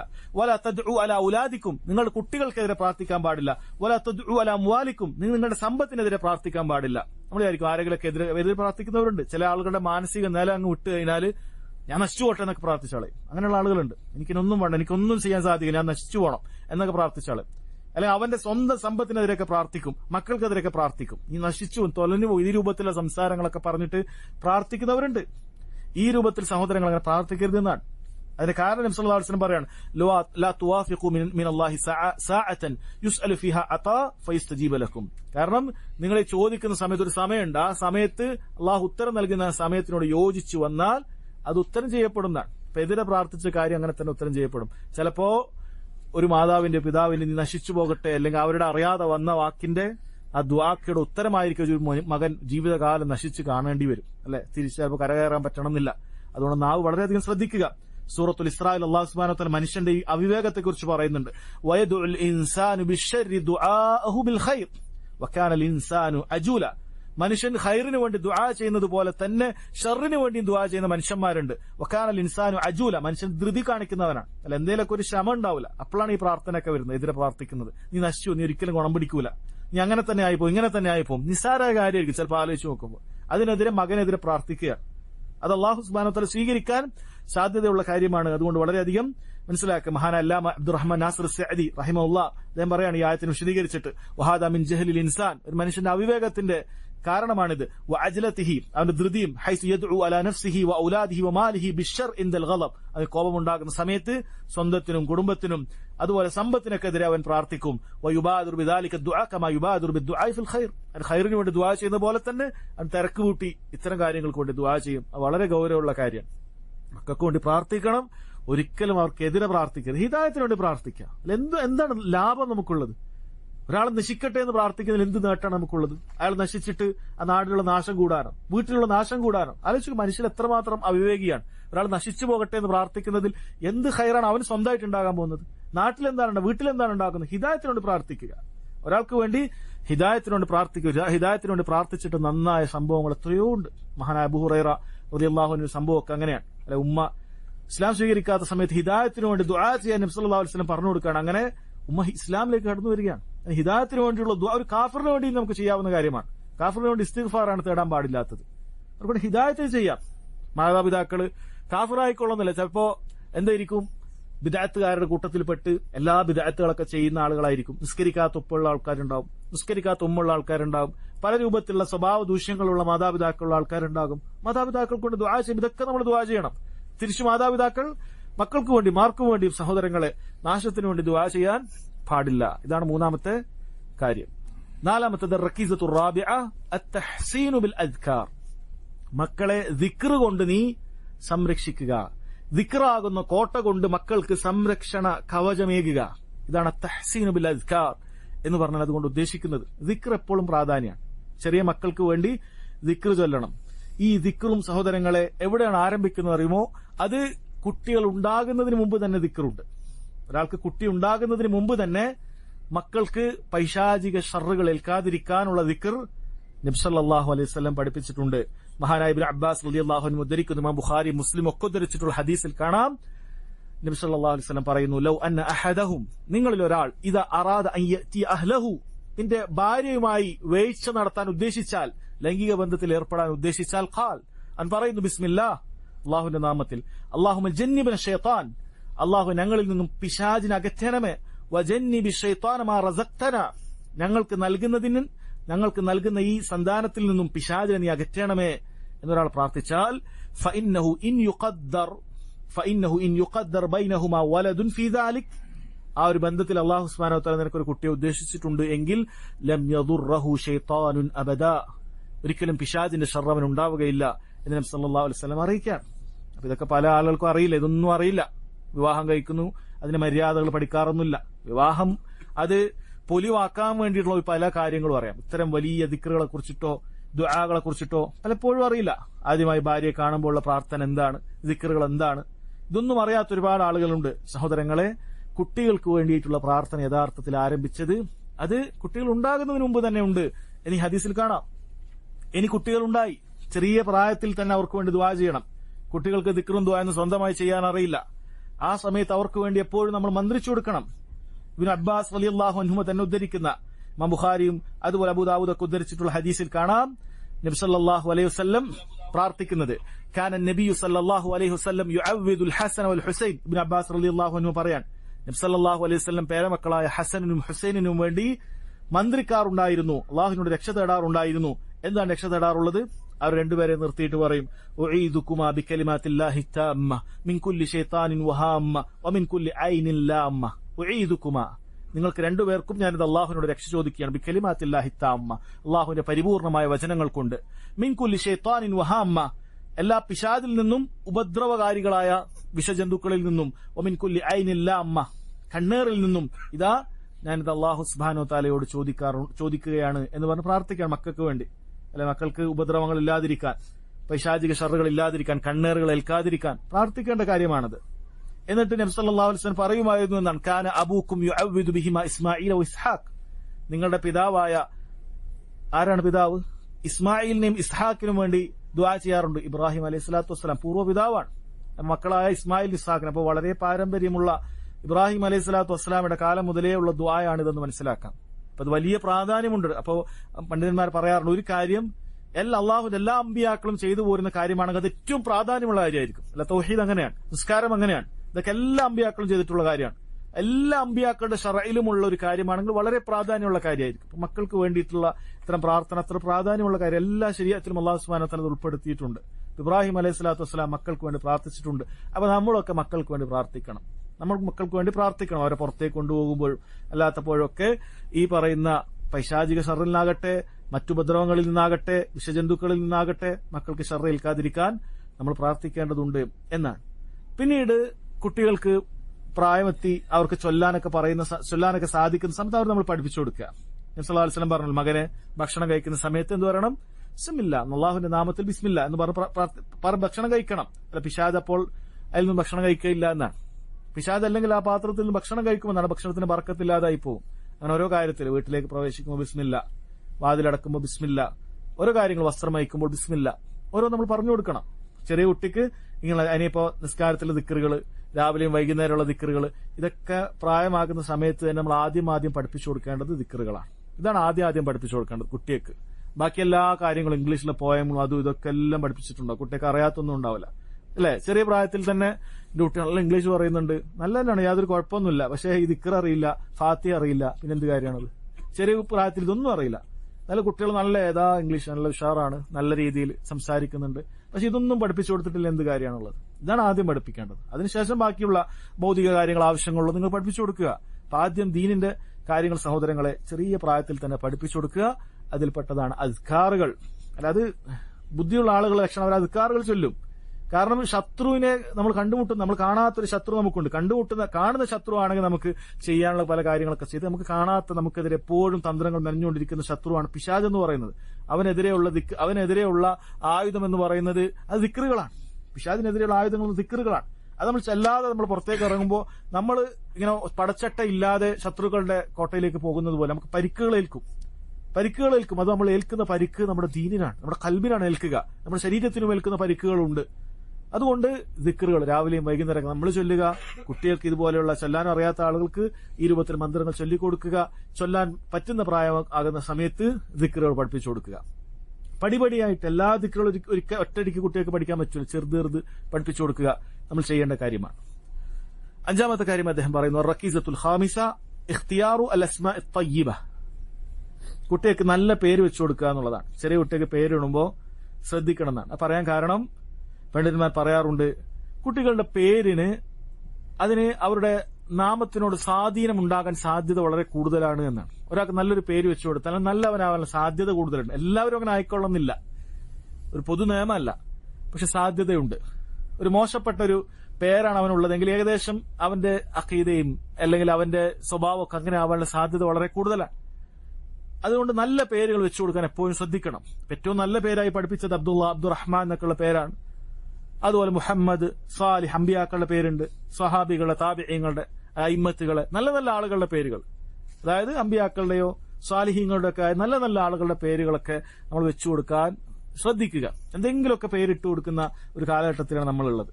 എന്തെങ്കിലുമൊക്കെ അത് അർത്ഥമൊന്നും അറിയണ്ടാവില്ല. ചോദിക്കപ്പെട്ട ഉസ്താദിന് ബുദ്ധിമുട്ടാണ്. കാരണം ചിലപ്പോൾ മലയാളം, അറബിയൊന്നും ആയിരിക്കൂല, ഏതെങ്കിലും ഫാർസിയോ ഏതെങ്കിലുമൊക്കെ പേരുകളൊക്കെ എങ്ങനെയൊക്കെ രണ്ടക്ഷരങ്ങളൊക്കെ കൂട്ടി ഒരു സ്റ്റൈലിഷ് നെയിം ഉണ്ടാക്കുക. അല്ല, നാട്ടിൽ ആർക്കും ഇല്ലാത്തൊരു പേരിടുക. ഇതൊക്കെയാണ് പലരുടെയും ചിന്ത. യഥാർത്ഥത്തിൽ നാട്ടിൽ ആർക്കും ഇല്ലാത്ത പേരിടുക എന്നുള്ളത് അത് ഈ ഒരു നിയമത്തിനെതിരാണെന്ന് ചില പണ്ഡിതന്മാർ പറഞ്ഞത് കാണാൻ സാധിക്കും. നാട്ടിൽ പൊതുവെ പ്രചാരത്തിലുള്ള പേരാണ് ഇടേണ്ടത്. ആരും കേൾക്കാത്തൊരു പേരിടണം. ഇതൊക്കെയാണ് പലരുടെയും ചിന്ത. അത് പിന്നീട് അജമികൾ കൊണ്ടുവന്ന രീതിയാണ്. അറബികൾക്ക് അങ്ങനെയല്ല. ഒരു നാട്ടിൽ തന്നെ അബ്ദുള്ള 150 ഉണ്ടാവും, അബ്ദുൽ അസീസ്, അബ്ദുറഹ്മാനൊക്കെ അത്രയുണ്ടാവും. നല്ല പേരിടുക. മറ്റവന്റെ വീട്ടിലുണ്ട്, ഇന്നാളെ വീട്ടിലുണ്ട്, ഒരു കാര്യമില്ല. നല്ല പേരുണ്ടെങ്കിൽ അത് തെരഞ്ഞെടുക്കാൻ പരമാവധി ശ്രദ്ധിക്കുക. അല്ലാഹു സുബ്ഹാനഹു വ തആലയ്ക്ക് ഏറ്റവും ഇഷ്ടമുള്ള പേര് അബ്ദുള്ള, അതുപോലെ അബ്ദുറഹ്മാൻ എന്നുള്ള പേരാണ്. ഇവിടെ പണ്ഡിതന്മാർ പറയാൻ, ഇങ്ങനെ പേരിട്ട് കൊടുത്തു കഴിഞ്ഞാൽ കുട്ടിക്ക് ആ രൂപത്തിൽ കാര്യങ്ങൾ പറഞ്ഞു കൊടുക്കാൻ പറ്റും. മോനെ നിന്റെ പേര് അബ്ദുള്ള എന്നാണ്, നീ അള്ളാഹുവിന്റെ അടിമയാണ്, അള്ളാഹുവിന്റേതല്ലാത്ത ഒരാളുടെ മുന്നിൽ നീ തലവനിക്കേണ്ടവനല്ല. നീ അള്ളാഹുവിന്റെ അടിമയാണ്. നീ അള്ളാഹുവിന്റെ അടിമയായിട്ട് എങ്ങനെ അള്ളാഹു അല്ലാത്ത ആളുകൾക്ക് ഈ അടിമ വില ചെയ്യാൻ സാധിക്കും? അള്ളാഹു അല്ലാത്ത ആളുകളോട് പ്രാർത്ഥിക്കുക, സഹായം തേടുക, എങ്ങനെയാണ് നിനക്ക് സാധിക്കുന്നത്? നീ റബ്ബിന്റെ അടിമയാണ്. അല്ല, നിന്റെ പേര് മകൻ മുഹമ്മദ് എന്നാണ് നിന്റെ പേര്. മോനെ, നീ നബിയുടെ പേരാണ്. അള്ളാഹുവിന് ഏറ്റവും ഇഷ്ടമുള്ള അഷ്റഫുൽ ഖൽക്കിന്റെ പേരാണ്, നമ്മുടെ പ്രവാചകനാണ് മുഹമ്മദ് സല്ലല്ലാഹു അലൈഹി വസല്ലം. ആ പേരും വെച്ച് നീ മോശപ്പെട്ട സ്വഭാവം ഉണ്ടാകും. അവിടുന്ന് കളവ് പറയുമായിരുന്നില്ല, അവിടുന്ന് മോശം സംസാരിക്കുമായിരുന്നില്ല, അവിടുത്തെ നാവുകളിലൂടെ നല്ലതല്ലാതെ പുറത്തു വരുന്നില്ല. നീ നല്ല മുഹമ്മദ് എന്നുള്ള പേരുള്ള മകൻ, മോനെ നീ നല്ല മോനായിരിക്കണം. നിന്റെ പേര് ഇബ്രാഹിം എന്നാണ്, നിന്റെ പേര് ഇസ്മായിൽ എന്നാണ്, നിന്റെ പേര് ഇസ്ഹാഖ് എന്നാണ്, നിന്റെ പേര് യഅഖൂബ് എന്നാണ്. നീ അമ്പിയാക്കളുടെ പേരാണ്.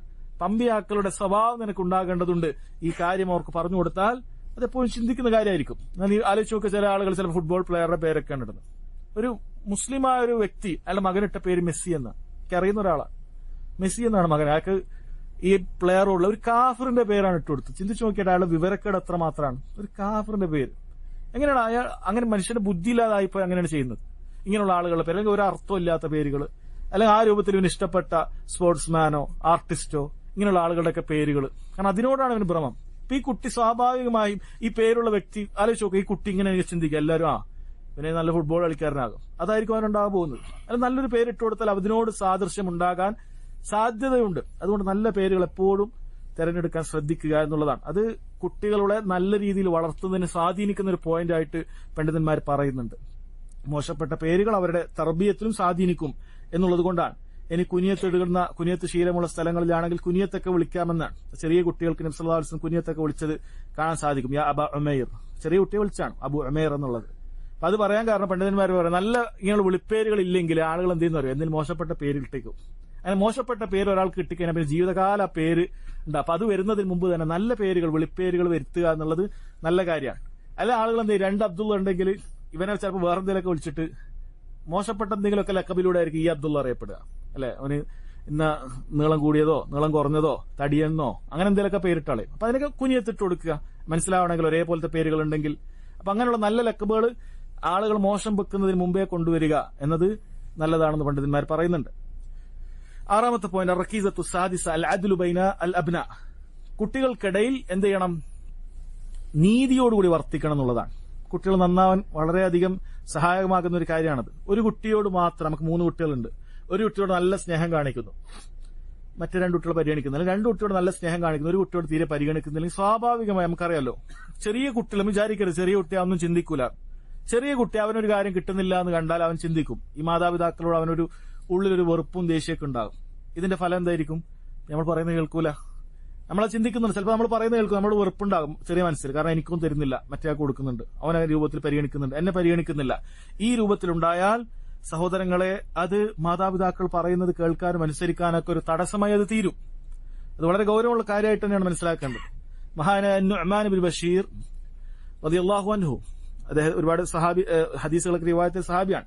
സഹീൽ ബുഖാരിയിൽ കാണാം. അദ്ദേഹം പറയാണ്, അദ്ദേഹത്തിന്റെ ഉപ്പയായ നുഅ്മാന്റെ ഉപ്പയായ ബഷീർ റളിയല്ലാഹു അൻഹു, രണ്ടുപേരും സഹാബിയാണ് റളിയല്ലാഹു അൻഹുമ, മകനായ നുഅ്മാനിനൊരു ഭൂമി നൽകി, ദാനമായിട്ടൊരു ഭൂമി നൽകി, കുറച്ച് ഭൂമി നൽകി. അത് നൽകിയപ്പോ ഉമ്മ പറഞ്ഞു ഉപ്പയോട്, താങ്കൾ ഇങ്ങനെ നുഅ്മാന് നൽകിയത് ഒന്ന് നബി സല്ലല്ലാഹു അലൈഹി വസല്ലം അടുക്കൽ പോയിട്ടൊന്ന് പറയും, ഇങ്ങനെ ഒരു മകനെ നൽകിയിട്ടുള്ളൂ, അപ്പൊ ഇത് ഒന്ന് നബിയോടൊന്ന് സാക്ഷ്യം വഹിക്കാൻ പറയണം, ഒന്ന് പോയി പറയണം എന്ന് പറഞ്ഞു. അദ്ദേഹം നബി സല്ലല്ലാഹു അലൈഹി വസല്ലം അടുക്കലേക്ക് പോയിട്ട് പറഞ്ഞു, ഞാനിതാ നുഅ്മാൻ ഇങ്ങനെ ഒരു ഭൂമി നൽകിയിട്ടുണ്ട്, ഇന്ന സ്ഥലത്ത് ഒരു പറമ്പ് നൽകിയിട്ടുണ്ട്, അഭിപ്രായം അറിയാനാണ്. നബി സല്ലല്ലാഹു അലൈഹി വസല്ലം തിരിച്ചു ചോദിച്ചു, അഅതൈത സായിറ വലദിക മിസ്ല ഹാദാ, എല്ലാ കുട്ടികൾക്ക് ഇതേപോലെ കൊടുത്തിട്ടുണ്ടോ എന്ന് ചോദിച്ചു. അദ്ദേഹം പറഞ്ഞില്ല, എല്ലാവരും കൊടുത്തിട്ടില്ല. നബി സല്ലല്ലാഹു അലൈഹി വസല്ലം പറഞ്ഞു, ഫത്തഖുല്ലാഹ് വഅദിലു ബൈന ഔലാദിക്കും, അല്ലാഹുവിനെ സൂക്ഷിക്കണം, മക്കൾക്കിടയിൽ നീതിയോടുകൂടി വർത്തിക്കണം എന്ന് പറഞ്ഞു. ചില റിവായത്തിൽ കാണാം, നബി സല്ലല്ലാഹു അലൈഹി വസല്ലം പറയുന്നു, ഫഅശ്ഹിദ് അലാ ഹാദാ ഗൈരി, വേറെ ആരെയും കൊണ്ടെങ്കിലും സാക്ഷ്യം വഹിച്ചോ. അതായത് ഞാൻ സാക്ഷ്യം വഹിക്കൂല എന്ന് പറഞ്ഞാൽ എനിക്ക് സാക്ഷ്യം വഹിക്കാൻ പറ്റുന്ന ഒരു കാര്യമല്ല ഇത്. അങ്ങനെ പല റിവായത്തിലും കാണുന്നുണ്ട്. അയസുറുക അൻ യകൂനു ഇലൈക ഫിൽ ബർരി സവാ ഫിൽ ബിർരി സവാ, അയസുറുക അൻ യകൂനു ഇലൈക ഫിൽ ബിർരി സവാ, ഇവരെല്ലാവരും നിന്നോട് ഒരേപോലെ നല്ല നിലക്ക് വർത്തിക്കണം നീ ആഗ്രഹിക്കുന്നുണ്ടോ? അദ്ദേഹം പറഞ്ഞു അതെ. എങ്കിൽ ഫല ഇതൻ, അങ്ങനെ ഒരാൾക്ക് മാത്രം അങ്ങനെ കൊടുക്കരുത്. കാരണം ബാക്കിയുള്ളവർ ചിലപ്പോൾ എന്ത് ചെയ്യും, എതിരെ അസൂയ ഉണ്ടാകും, അല്ലെങ്കിൽ ആ രൂപത്തിൽ എന്ത് ചെയ്യും, അവർക്ക് എന്തെങ്കിലുമൊക്കെ മോശം സ്വഭാവങ്ങൾ ഉണ്ടാകാൻ സാധ്യതയുണ്ട് എന്നാണ്. അതുകൊണ്ട് പണ്ഡിതന്മാർ പറയാൻ, നമ്മൾ അങ്ങനെ ദാനം കൊടുക്കുന്ന സമയത്ത് ഒരുപോലെ കൊടുക്കണം. ഇവിടെ വ്യത്യസ്തമായി മനസ്സിലാക്കേണ്ട ഒരു കാര്യം, ചെറിയ ചെറിയ സമ്മാനങ്ങളാണെങ്കിൽ അതിന് ഒരേപോലെ തന്നെ ഒരേ എമൗണ്ട് ഒക്കെ കൊടുക്കാവുന്നതാണ്. എന്നാൽ വലിയ വലിയ വീതം വെക്കലാണ് എങ്കിൽ, വലിയ വലിയ ഭാഗം വെക്കലാണ് എങ്കിൽ അതിൽ നമ്മളെ മീറാസിന്റെ നിയമം പാലിക്കണം, അനന്തര സ്വത്തിന്റെ നിയമം തന്നെ പാലിക്കണം. അത് പ്രത്യേകം ശ്രദ്ധിക്കേണ്ട കാര്യമാണ്. ഒരാൾക്ക് വലിയ 1 ഏക്കർ സ്ഥലമുണ്ട്, ഒരാണും ഒരു പെണ്ണും ഉള്ളെങ്കിൽ രണ്ടാക്കും 1.5 ഏക്കർ വെച്ച് കൊടുത്താൽ പോരാ. മറിച്ച് പെണ്ണിനേക്കാൾ ഇരട്ടി ആണിന് കിട്ടണം, പെണ്ണിനേക്കാൾ ഇരട്ടി ആണ് കിട്ടണം. മരിക്കുന്നതിന് മുമ്പ് ഇങ്ങനെ കൊടുത്തു കഴിഞ്ഞാൽ എന്താണ് അതിന്റെ സംഭവം? അതിന്റെ റിസൾട്ട് എന്താണ്? മരിച്ചു കഴിഞ്ഞാൽ ശരിക്കും ഇവനാണ് ഇരട്ടി കിട്ടേണ്ടിയിരുന്നത്, അത് ഇയാൾ ജീവിതത്തിൽ തന്നെ പകുതി കൊടുത്താൽ ശരിയാവില്ല. എന്നാൽ ചെറിയൊരു പെരുന്നാളിന് സമ്മാനം കൊടുക്കുകയാണ്, ഓരോരുത്തർക്ക് 100 രൂപ വെച്ച് കൊടുക്കാൻ, അല്ലെ 10 റിയാൽ വെച്ച് കൊടുക്കുകയാണ്, അത് ഒരേപോലെ കൊടുക്കാവുന്നതാണ്. കാരണം ചെറിയ നിസ്സാരമായ സമ്മാനമാണ്, കുഴപ്പമില്ല. എന്നാൽ വലിയ വലിയ സ്വത്തൊക്കെ ഭാഗിക്കുകയാണ് എങ്കിൽ അത് അനന്തര സ്വത്തിന്റെ നിയമത്തിലെ ഭാഗിക്കാവൂ, അല്ലെ? അങ്ങനെ ചെയ്യാവൂ. ഒരേപോലെ എന്നുള്ളതല്ല നീതി. നീതി എന്ന് പറയുന്നത് എന്താണ്? ദീനോട് യോജിക്കുക എന്നുള്ളതാണ്, അതാണ് നീതി. അല്ലാണ്ട് തുല്യത എന്നുള്ളതല്ല എപ്പോഴും നീതി. ചില സമയത്ത് തുല്യത നീതിയാവുകയില്ല. തുല്യത വേറെയാണ്, നീതി വേറെയാണ്. നീതിയോടുകൂടിയാണ് നബി സല്ലല്ലാഹു അലൈഹി വസല്ലം വർത്തിക്കാൻ പറഞ്ഞത്. അതുകൊണ്ട് അത് പ്രത്യേകം ശ്രദ്ധിക്കേണ്ട കാര്യമാണ്. 7ാമത്തെ കാര്യം അർ-റഖീസത്തു സാബിഅ, വളരെ ഗൗരവമുള്ള കാര്യമാണ്. അർ-റിഫ്ഖു വർ-റഹ്മ, കുട്ടികളോട് അങ്ങേയറ്റം കാരുണ്യത്തോടുകൂടി മയത്തോടുകൂടി നമ്മൾ വർത്തിക്കണം എന്നുള്ളത് വളരെ ഗൗരവമുള്ള ഒരു കാര്യമാണ്. കുട്ടികൾ നന്നാവാൻ ഏറെ സഹായകമാകുന്ന കാര്യമാണ്. ദീനിന്റെ പൊതു നയമാണ്. ഹദീസിൽ കാണാം, ഇന്ന റിഫ്ഖ ലാ യകൂനു ഫീ ഷൈഇൻ ഇല്ലാ സാനഹ വലാ യുൻസഅ മിൻ ഷൈഇൻ ഇല്ലാ ഷാനഹ. ഏത് കാര്യത്തിലാകട്ടെ, ദീനിന്റെ ഏത് കാര്യത്തിലാകട്ടെ, ദുനിയാവിലും ആകട്ടെ, അതിൽ റിഫ്ഖ് ഉണ്ടെങ്കിൽ, നൈർമല്യമുണ്ടെങ്കിൽ, നമ്മൾ വളരെ സോഫ്റ്റ് ആയിട്ട് കാര്യങ്ങൾ കൊണ്ടുപോവുകയാണെങ്കിൽ ഇല്ലാ സാന, അത് ഭംഗിയാക്കും. വളരെ ഭംഗിയിൽ അത് അവതരിപ്പിക്കാൻ സാധിക്കും, വളരെ ഭംഗിയിൽ അതിനൊരു ഹാപ്പി എൻഡിങ് ഉണ്ടാവും, നന്നായിട്ട് അത് എൻഡ് ചെയ്യാൻ പറ്റും, കാര്യങ്ങൾ നടത്താൻ പറ്റും. എന്നാൽ വല യുൻസഅ മിൻ ഷൈഇൻ, ഒരു കാര്യത്തിൽ അങ്ങനെ നൈർമല്യമില്ല, വളരെ പരിശായിട്ടാണ് കാര്യങ്ങളൊക്കെ അവിടെ നടക്കുന്നത്, പെരുമാറുന്നത്. ഇല്ല ഷാൻ, അതിനെ വഷളാക്കി മോശമാക്കാതിരിക്കുകയില്ല. അത് അനുഭവമുള്ള കാര്യമായിരിക്കുമല്ലോ. 2 ആള് തമ്മിലൊരു പ്രശ്നമുണ്ട്, മൂന്നാമതായിട്ട് നല്ല രീതിയിൽ പോയി പറഞ്ഞ് പെരുമാറിയാൽ ചിലപ്പോൾ 2 ആൾക്കിടയിൽ നല്ല രീതിയിൽ സുൽഹാവും. എന്നാൽ മൂന്നാമത് പോകുന്നവനും അവിടെ ഫുൾ പ്രശ്നമാണ്, ഏതൊക്കെ ഒരു ഭാഗത്തൂടെ അങ്ങോട്ട് അടിയായാലും എല്ലാം കൂടി ചില 3 വൈക്കാവും. നമുക്ക് സാധാരണ ബുദ്ധിയുള്ള ആളുകൾക്ക് അറിയുന്ന കാര്യം തന്നെയാണ്. എന്നാൽ ഏതൊരാൾ ഇങ്ങോട്ട് മോശമായി പെരുമാറി, നമ്മളൊന്ന് ക്ഷമിച്ച് ഒന്ന് രീതിയിൽ പറഞ്ഞാൽ വളരെ മനോഹരമായി ചിലപ്പോൾ അത് പിരിയും. പക്ഷെ നമ്മൾ ഇങ്ങോട്ട് വരുമ്പോൾ തന്നെ അതിന്റെ ഇരട്ടി അങ്ങോട്ടൊക്കെ പറയാനൊക്കെ നിന്നാൽ വളരെയധികം അത് എന്ത് ചെയ്യും സഹോദരങ്ങളെ, അത് മോശമായി തീരും. അത് പൊതുതത്വമാണ്. അതേ കാര്യം തന്നെ ചെറിയ കുട്ടികളോട് അവരുടെ ഇളം പ്രായത്തിൽ തന്നെ അവരോട് നമ്മൾ നല്ല രീതിയിൽ ഇരിഫ്കോടുകൂടി പെരുമാറേണ്ടതുണ്ട്. അവർ ചിലപ്പോൾ കുസൃതി കൂടുതലായിരിക്കും, അവർ ചിലപ്പോൾ പറഞ്ഞ കേൾക്കാത്തവരായിരിക്കും, ഇതൊക്കെ ഉണ്ടാവാം, സ്വാഭാവികമാണ്. അപ്പൊ ആ സമയത്ത് നമ്മൾ പരുഷമായിട്ട് പെരുമാറുക എന്ന് പറയുന്നത് അതൊരിക്കലും ശരിയല്ല. ചില ആളുകൾ സ്വയം നിയന്ത്രണം മറന്നിട്ടൊക്കെയാണ് കുട്ടികളോട് പെരുമാറുന്നത്. കാരണം അവന്റെ നിയന്ത്രണം തന്നെ പോയി. ചെറിയ കുട്ടിയോടാണ് ഈ പെരുമാറിയത് എന്നുള്ളത് കുറച്ചൊന്ന് മാറി ചിന്തിച്ചാൽ അവൻ നാണിപ്പിക്കുന്ന ഒരു കാര്യമായിരിക്കും. ചെറിയ കുട്ടിയാണ് ഇങ്ങനെ ചെയ്തത്, അടിച്ച് അല്ലെ, അങ്ങനെയൊക്കെ ചെയ്യുന്ന ആളുകളുണ്ട് സഹോദരങ്ങൾ, വളരെ ഗൗരവമുള്ള കാര്യമാണ്.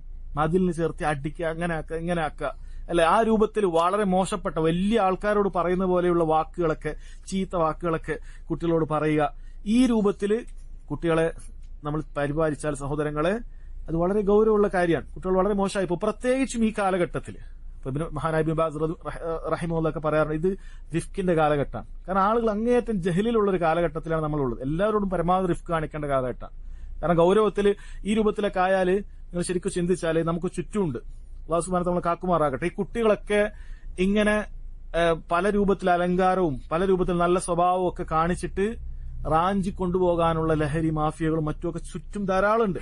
നിങ്ങൾ ചിന്തിച്ചു നോക്കൂ, വീട്ടിൽ വരുന്ന ഒരു മകൻ, ഒരു 10-15 വയസ്സുള്ള മകൻ, ഉപ്പ എന്നും ഭയങ്കര ദേഷ്യമായിരിക്കും, ചിലപ്പം വളരെ വികൃതിയായിരിക്കും, നിസ്കാര സമയത്ത് നിസ്കരിക്കൂല, അല്ലെങ്കിൽ ആ രൂപത്തിൽ പലതും ഉണ്ടാവും, വളരെയധികം വികൃതി, അവന് 2 ഇട്ട് പൊട്ടിച്ചു, അടിച്ചു, അങ്ങനെ ആക്കി ഇങ്ങനെ ആക്കി വളരെ ചീത്തൊക്കെ പറഞ്ഞു.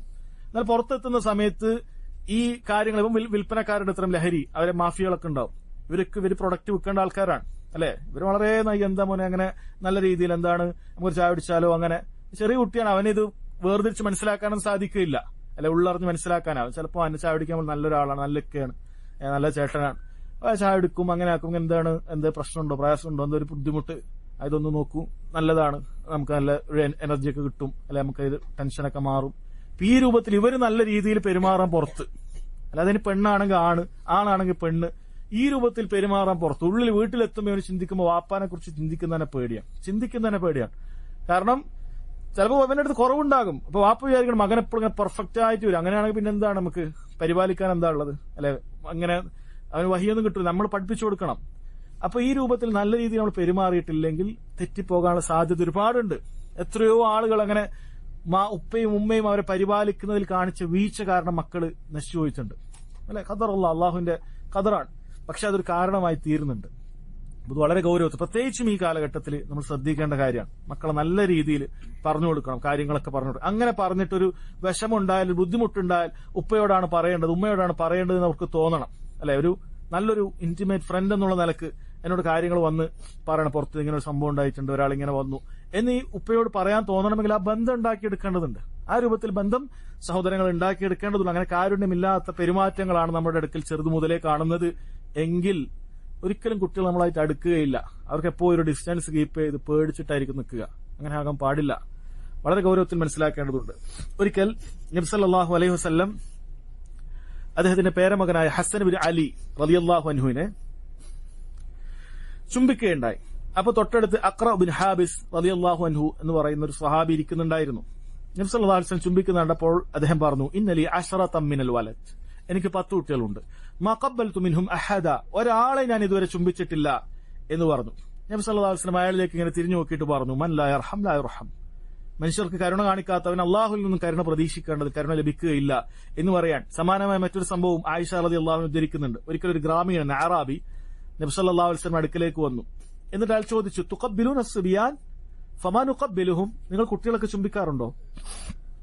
നമ്മൾ ചുംബിക്കാറില്ല. നമ്മളങ്ങനെ കുട്ടികളൊന്നും ചുംബിക്കാറില്ല. കുട്ടികളെന്ന് പറഞ്ഞാൽ അങ്ങനെ ഒരു ഗൗരവത്തിലൊക്കെയാണ്, ചുംബനം അങ്ങനെയൊന്നുമില്ല.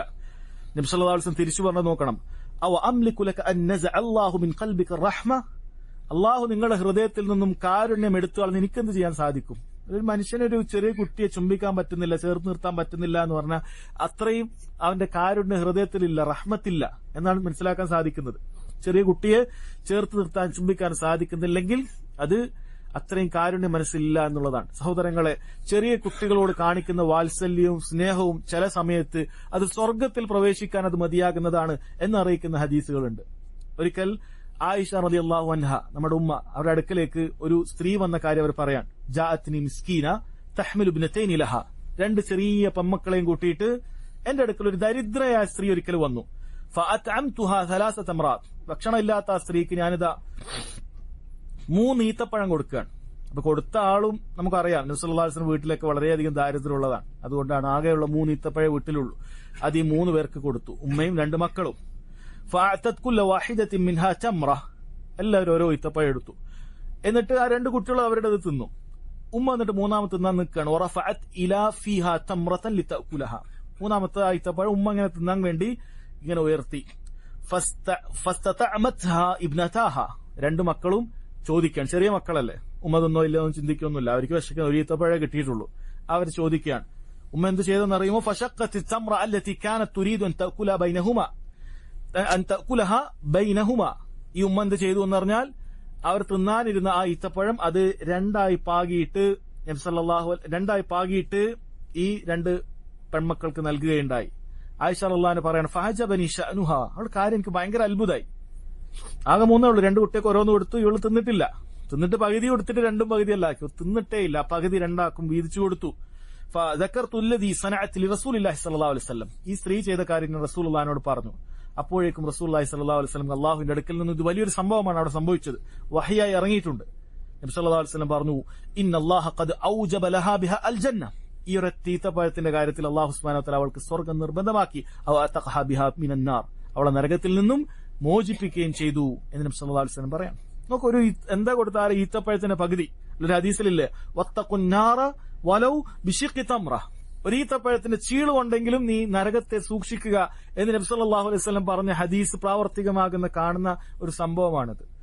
ഈ സ്ത്രീയെ നരകത്തിൽ നിന്ന് രക്ഷപ്പെടുത്താൻ, സ്വർഗത്തിൽ പ്രവേശിപ്പിക്കാൻ ഒരു ഈത്തപ്പഴത്തിന്റെ പകുതി 2 ആൾക്ക് കൊടുത്തു, അതും ദാനമായി ലഭിച്ചത് നബി സല്ലല്ലാഹു അലൈഹി വസല്ലം പറഞ്ഞു തരികയാണ്. അപ്പൊ മക്കളോട് കാണിക്കുന്ന റഹ്മത്ത് ഇതൊന്നും പാഴായി പോകുന്ന ഒരു കാര്യമല്ല. നമ്മൾ കാരുണ്യത്തോടുകൂടി അവർക്ക് പലതും നൽകുന്നതും അത് അല്ലാഹു സുബ്ഹാനഹു വ തആല നമുക്ക് നരകപ്രവേശനത്തിൽ നിന്നും മോചനം നൽകാനും സ്വർഗത്തിലേക്ക് പ്രവേശിക്കാനുള്ള കാരണമായി മാറാനും ഒക്കെ ഉണ്ട് എന്നുള്ളതും ഹദീസിൽ നിന്നും മനസ്സിലാക്കണമെന്നാണ് ഷെയ്ഖ് അബ്ദുർ റസാഖ് അൽ ബദർ ഹഫ്ളഹുല്ലാഹ് അദ്ദേഹം ഇവിടെ പറയുന്നത്. 8ാമത്തെ കാര്യം, അർ-റകീസത്തു സാമിന ബദ്ലു നുസ്ഹി വത്തൗജീഹ്, ഉപദേശ നിർദ്ദേശങ്ങൾ എപ്പോഴും നൽകിക്കൊണ്ടേയിരിക്കണം. നമ്മൾ അടിസ്ഥാനം തൗഹീദ് നേരത്തെ പറഞ്ഞു, കഴിഞ്ഞില്ല. ഈ നസീഹത്തുകളും തൗജീഹൊക്കെ നമ്മൾ ഏറ്റവും കൂടുതൽ മക്കൾക്കാണ് നൽകേണ്ടത്, നാട്ടുകാരോട് മാത്രമല്ല, മക്കൾക്കാണ് ഏറ്റവും കൂടുതൽ നൽകേണ്ടത്, ഉപദേശങ്ങൾ കൊടുക്കേണ്ടത്. അത് പ്രധാനപ്പെട്ട ദീനിന്റെ കാര്യങ്ങൾ പലതും ഉണ്ട്. നിസ്കാരമൊക്കെ 7 വയസ്സിൽ കഴിഞ്ഞോ ഇല്ല, വലുതായാലും മക്കളോട് നിസ്കരിച്ചോ, അതുപോലെ കാര്യങ്ങൾ ചെയ്തോ, ഇതൊക്കെ എപ്പോഴും ഉപദേശങ്ങളൊക്കെ എപ്പോഴും ഉണ്ടാകണം. അതുപോലെ വൻപാപങ്ങളെ കുറിച്ചൊക്കെ എപ്പോഴും ഓർമ്മപ്പെടുത്തണം. എന്നതെല്ലാം ആയിപ്പോലോ കേട്ടോ, അതൊക്കെ ഇതാണ്. മക്കൾ കച്ചവടത്തിലേക്ക് ഇറങ്ങുമ്പോൾ മോനെ സാമ്പത്തികമായ കാര്യം, പലിശ ഇടപാട് നമുക്ക് വേണ്ട, ഇതൊക്കെ മക്കളോട് എപ്പോഴും പറയണം. ഇനി മക്കൾ വലുതായി ഇനൊന്നും പറയാൻ പാടില്ല എന്നല്ല, എപ്പോഴും നിർദ്ദേശങ്ങൾ നൽകിക്കൊണ്ടേയിരിക്കണം. നോക്കൂ, മഹാനായ ലുക്മാൻ അദ്ദേഹം തന്റെ മക്കൾക്ക് നൽകിയ ഉപദേശം ആദ്യം തൗഹീദാണ് നമ്മൾ കണ്ടു. പിന്നീട് രണ്ടാമത് പറഞ്ഞ കാര്യം എന്താണ്? മാതാപിതാക്കളോടുള്ള മര്യാദയെക്കുറിച്ച് പഠിപ്പിച്ചു കൊടുക്കുകയാണ്. അല്ലെ, വസ്സൈനൽ ഇൻസാൻ ബിവാലിദൈഹി. ഇത് അല്ലാഹു സുബ്ഹാനഹു വ തആല പറയാണ്, അവിടെ ഉപദേശങ്ങൾ നൽകുകയാണ്. മാതാപിതാക്കളോട് നല്ല രീതിയിൽ പെരുമാറാനുള്ള കാര്യങ്ങൾ അവിടെ പറയുന്നുണ്ട്. പിന്നീട് മുറാഖബത്തിനെ കുറിച്ച് പറയുന്നുണ്ട്. പിന്നീട് നിസ്കാരത്തെക്കുറിച്ച് പറയുന്നുണ്ട്. നന്മ കൽപ്പിക്കാൻ പറയുന്നുണ്ട്, തിന്മ വിരോധിക്കാൻ പറയുന്നുണ്ട്. അതുപോലെ തന്നെ ഭൂമിയിൽ നടക്കുന്ന സമയത്ത് നീ ഒരാൾക്ക് നേരെ നിന്റെ മുഖം തിരിക്കരുത്. വലാത്തുനാസ്, ജനങ്ങൾക്ക് തന്നെ മുഖം തിരിക്കുന്ന അങ്ങനത്തെ കിബറൻ സ്വഭാവം നിനക്ക് ഉണ്ടാകാൻ പാടില്ല. വലാ തംശി ഫിൽ അർളി മർഹ, അഹങ്കാരിയായിക്കൊണ്ട് നീ ഭൂമിയിൽ നടക്കാൻ പാടില്ല. ഇന്നല്ലാഹു ലാ യുഹിബ്ബു കുല്ല മുഖ്താലിൻ ഫഖൂർ, ഇങ്ങനെ അഹങ്കാരിയായ ദുരഭിമാനിയായ ആളുകളെന്നും അല്ലാഹു സുബ്ഹാനഹു വ തആല ഇഷ്ടപ്പെടുന്നില്ല. വഖ്സിദ് ഫി മശീക്, നിന്റെ നടത്തം മിതത്വം പാലിക്കുക. വഗ്ളുൽ മിൻ സൗതിക്, നിന്റെ ശബ്ദം താഴ്ത്തുക. ഇന്ന അൻകറൽ അസ്വാതി ലസൗതുൽ ഹമീർ, ഏറ്റവും മോശപ്പെട്ട അരോചകമായ ശബ്ദം എന്ന് പറയുന്നത് കഴുതയുടേതാണ് എന്നൊക്കെ അല്ലാഹു സുബ്ഹാനഹു വ തആല പറയണം. ഇതൊക്കെ ലുക്മാൻ തന്റെ മകന് നൽകിയ ഉപദേശമാണ്. അപ്പൊ എല്ലാ ഉപദേശങ്ങളും മക്കൾക്ക് എപ്പോഴും നൽകിക്കൊണ്ടിരിക്കണം. അല്ലാഹു തആല ഖുർആനിൽ മഹാന്മാരായ അമ്പിയാക്കൾ മരണവേളയിൽ പോലും ഉപദേശങ്ങൾ നൽകുന്നത് നമുക്ക് എടുത്തു നൽകിയിട്ടുണ്ട്. മരണവേളയിൽ പോലും. എന്താണ് ആ മരണവേളയിൽ നൽകിയ ഉപദേശം? രണ്ട് കാര്യം ഇവിടെ ഉണ്ട്. ഒന്ന്, ഉപദേശങ്ങൾ അമ്പിയാക്കൾ അവരുടെ മക്കൾക്ക് നൽകിയെന്നാണ്. അമ്പിയാക്കളായ മക്കൾക്ക് നൽകി. അല്ലെ, എന്റെ മക്കളൊക്കെ പഠിച്ച ആൾക്കാർ ഇവിടെ എന്ത് ഉപദേശിക്കാനെന്നല്ല. ഒന്ന്.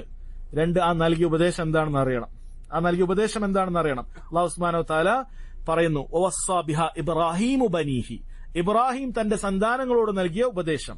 ആരാണ്? ഇസ്മായിലിനോട്, ഇസ്ഹാക്കിനോട്. യാക്കൂബ് അലൈഹിസ്സലാത്തു വസ്സലാം തന്റെ സന്താനങ്ങളോട് നൽകിയ ഉപദേശം എന്താണ്? ഉപദേശം രണ്ടു കൂട്ടരൊക്കെ നൽകിയ ഉപദേശം, അല്ല അമ്പിയാക്കൾ നൽകുന്ന ഉപദേശം. യാ ബനിയ്യ, എന്റെ മക്കളെ, ഇന്നല്ലാഹു ഇസ്തഫാ ലക്കുമുദ്ദീൻ, നിങ്ങൾ അല്ലാഹു സുബ്ഹാനഹു വ തആല ഈ ദീനിൽ തെരഞ്ഞെടുത്തിട്ടുണ്ട്, നബിമാരാക്കിയല്ലോ. അതുകൊണ്ട് തന്നെ ഫലാ തമൂതുന്ന ഇല്ലാ വഅൻതും മുസ്ലിമൂൻ, നിങ്ങൾ മുസ്ലിമീങ്ങളായിക്കൊണ്ടല്ലാതെ മരിക്കാൻ പാടില്ല. നിങ്ങൾ എപ്പോഴും ദീൻ അടിയുറച്ചു നിൽക്കണം. അല്ലെ, ഇസ്തിഖാമത്തിന് വേണ്ടി നസീഹത്ത് നൽകുക. എന്നിട്ട് അല്ലാഹു സുബ്ഹാനഹു വ തആല പിന്നീട് പറയാണ്, അം കുൻതും ശുഹദാ, നിങ്ങൾ സാക്ഷികളായിരുന്നോ? അല്ലെ, സാക്ഷികളായിട്ട് നബി സല്ലല്ലാഹു അലൈഹി വസല്ലം പറയാൻ, അതിന്റെ പ്രാധാന്യം അറിയിക്കാൻ പറയാൻ. ഇദ് ഹദറ യഅഖൂബ അൽ മൗത്ത്, യാക്കൂബ് അലൈഹിസ്സലാത്തു വസ്സലാമിന് മരണം ആസന്നമായ സംഭവം. ഇദ് ഖാല ലി ബനീഹി, യാക്കൂബ് തന്റെ മക്കളോട് പറഞ്ഞു, മാ തഅബുദൂന മിൻ ബഅദി, എന്റെ മക്കളെ, എനിക്ക് ശേഷം നിങ്ങൾ ആരെയാണ് ആരാധിക്കുക? പറഞ്ഞ കാര്യം നോക്കണം. തൗഹീദിന്റെ കാര്യമാണ് പറയുന്നത്. മാ തഅബുദൂന മിൻ ബഅദി, എനിക്ക് ശേഷം നിങ്ങൾ ആരെയാണ് ആരാധിക്കുക? ഒരു നബിയാണ്, ജീവിതകാലം തൗഹീദ് പറഞ്ഞുകൊണ്ടിരിക്കുന്ന ഒരു നബി. ആ നബിയുടെ മക്കളും നബി, അവർ തൗഹീദാണ് പറഞ്ഞുകൊണ്ടിരിക്കുന്നത്. അവരോട് ഇത് പറയണമെങ്കിൽ മാ തഅബുദൂന മിൻ ബഅദി, എനിക്ക് ശേഷം ആരെയാണ് ആരാധിക്കുക? അവർ പറയുന്നു, നല്ലവരായ മക്കൾ, ഖാലു നഅബുദു, ഞങ്ങൾ ആരാധിക്കും ഇലാഹക്, താങ്കളുടെ ഇലാഹിനെ, വ ഇലാഹ ആബായിക്, താങ്കളുടെ പൂർവ്വപിതാക്കളുടെ ഇലാഹിനെ, ഇബ്രാഹിമ വ ഇസ്മാഈല വ ഇസ്ഹാഖ, ഇബ്രാഹിമിന്റെയും ഇസ്മായിലിന്റെയും ഇസ്ഹാഖിന്റെയും ഇലാഹ്. ആരാണ് ഇലാഹ്? ഇലാഹൻ വാഹിദ, ഒറ്റ ഇലാഹേ ഉള്ളൂ. വനഹ്നു ലഹു മുസ്ലിമൂൻ, ഞങ്ങളിതാ അള്ളാഹുവിന് വേണ്ടി ഞങ്ങൾ കീഴൊതുങ്ങിയവരാണ് എന്ന് പറയണം. ആ ഒരൊറ്റ ഏക ഇലാഹിനെ ഞങ്ങൾ ആരാധിക്കുകയുള്ളൂ എന്നാ മക്കളും പറയാം.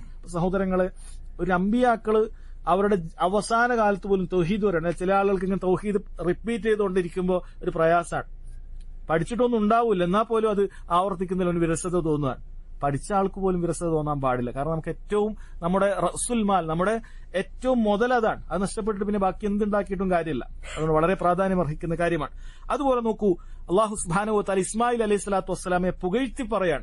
അദ്ദേഹം തന്റെ കുടുംബത്തിനോട് നിസ്കാരത്തെക്കുറിച്ച് കൽപ്പിക്കുന്നതിനാൽ, വകാന യഅ്മുറു അഹ്ലഹു ബിസ്സലാത്തി വസ്സകാത്ത്, അദ്ദേഹം തന്റെ കുടുംബത്തിനോട് നിസ്കരിക്കാനും സക്കാത്ത് കൊടുക്കാനൊക്കെ കൽപ്പിക്കാറുണ്ടായിരുന്നു എന്നാണ് പറയുന്നത്. ഭാര്യയോട് സക്കാത്ത് കൊടുക്കണേ പറയണം, നീ സക്കാത്ത് കൊടുക്കണം കേട്ടോ.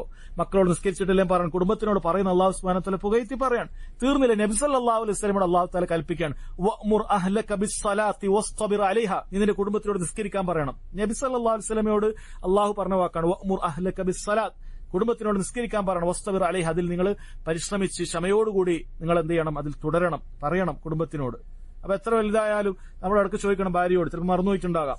മക്കളോട് നിസ്കരിച്ചോ ഇല്ലേ, എന്താ ലേറ്റായോ, നമ്മൾ ഇടയ്ക്ക് ഉപദേശിച്ചു കൊടുക്കണം. ചിലപ്പോൾ അവർ വീഴ്ച വരുത്തും, നിസ്കാരമൊക്കെ വൈകിപ്പിക്കും. നിങ്ങൾ നേരത്തെ നിസ്കരിക്കണം. കാര്യങ്ങൾ സഹോദരങ്ങളെ പറഞ്ഞു കൊടുക്കണം. അതുപോലെ ഹറാമായ കാര്യങ്ങളിൽ നിന്നൊക്കെ വിട്ടു നിൽക്കാനൊക്കെ എപ്പോഴും പറഞ്ഞുകൊണ്ടേയിരിക്കണം. ആ കാര്യങ്ങൾ എപ്പോഴും ഉപദേശിച്ചുകൊണ്ടേയിരിക്കണം. അവസാനത്തിലേക്ക് വരികയാണ്. 9ാമത്തെ കാര്യം റക്കീസത്തു താസിഅ അൽ ജലീസു സാലിഹ്. നല്ല കൂട്ടുകാർ മക്കൾക്ക് വേണ്ടി ഉണ്ടാക്കി കൊടുക്കുക എന്നുള്ളതാണ്. കാരണം അറബിയിൽ ചൊല്ലുണ്ട്, ഫഇന്ന സാഹിബ സാഹിബ്.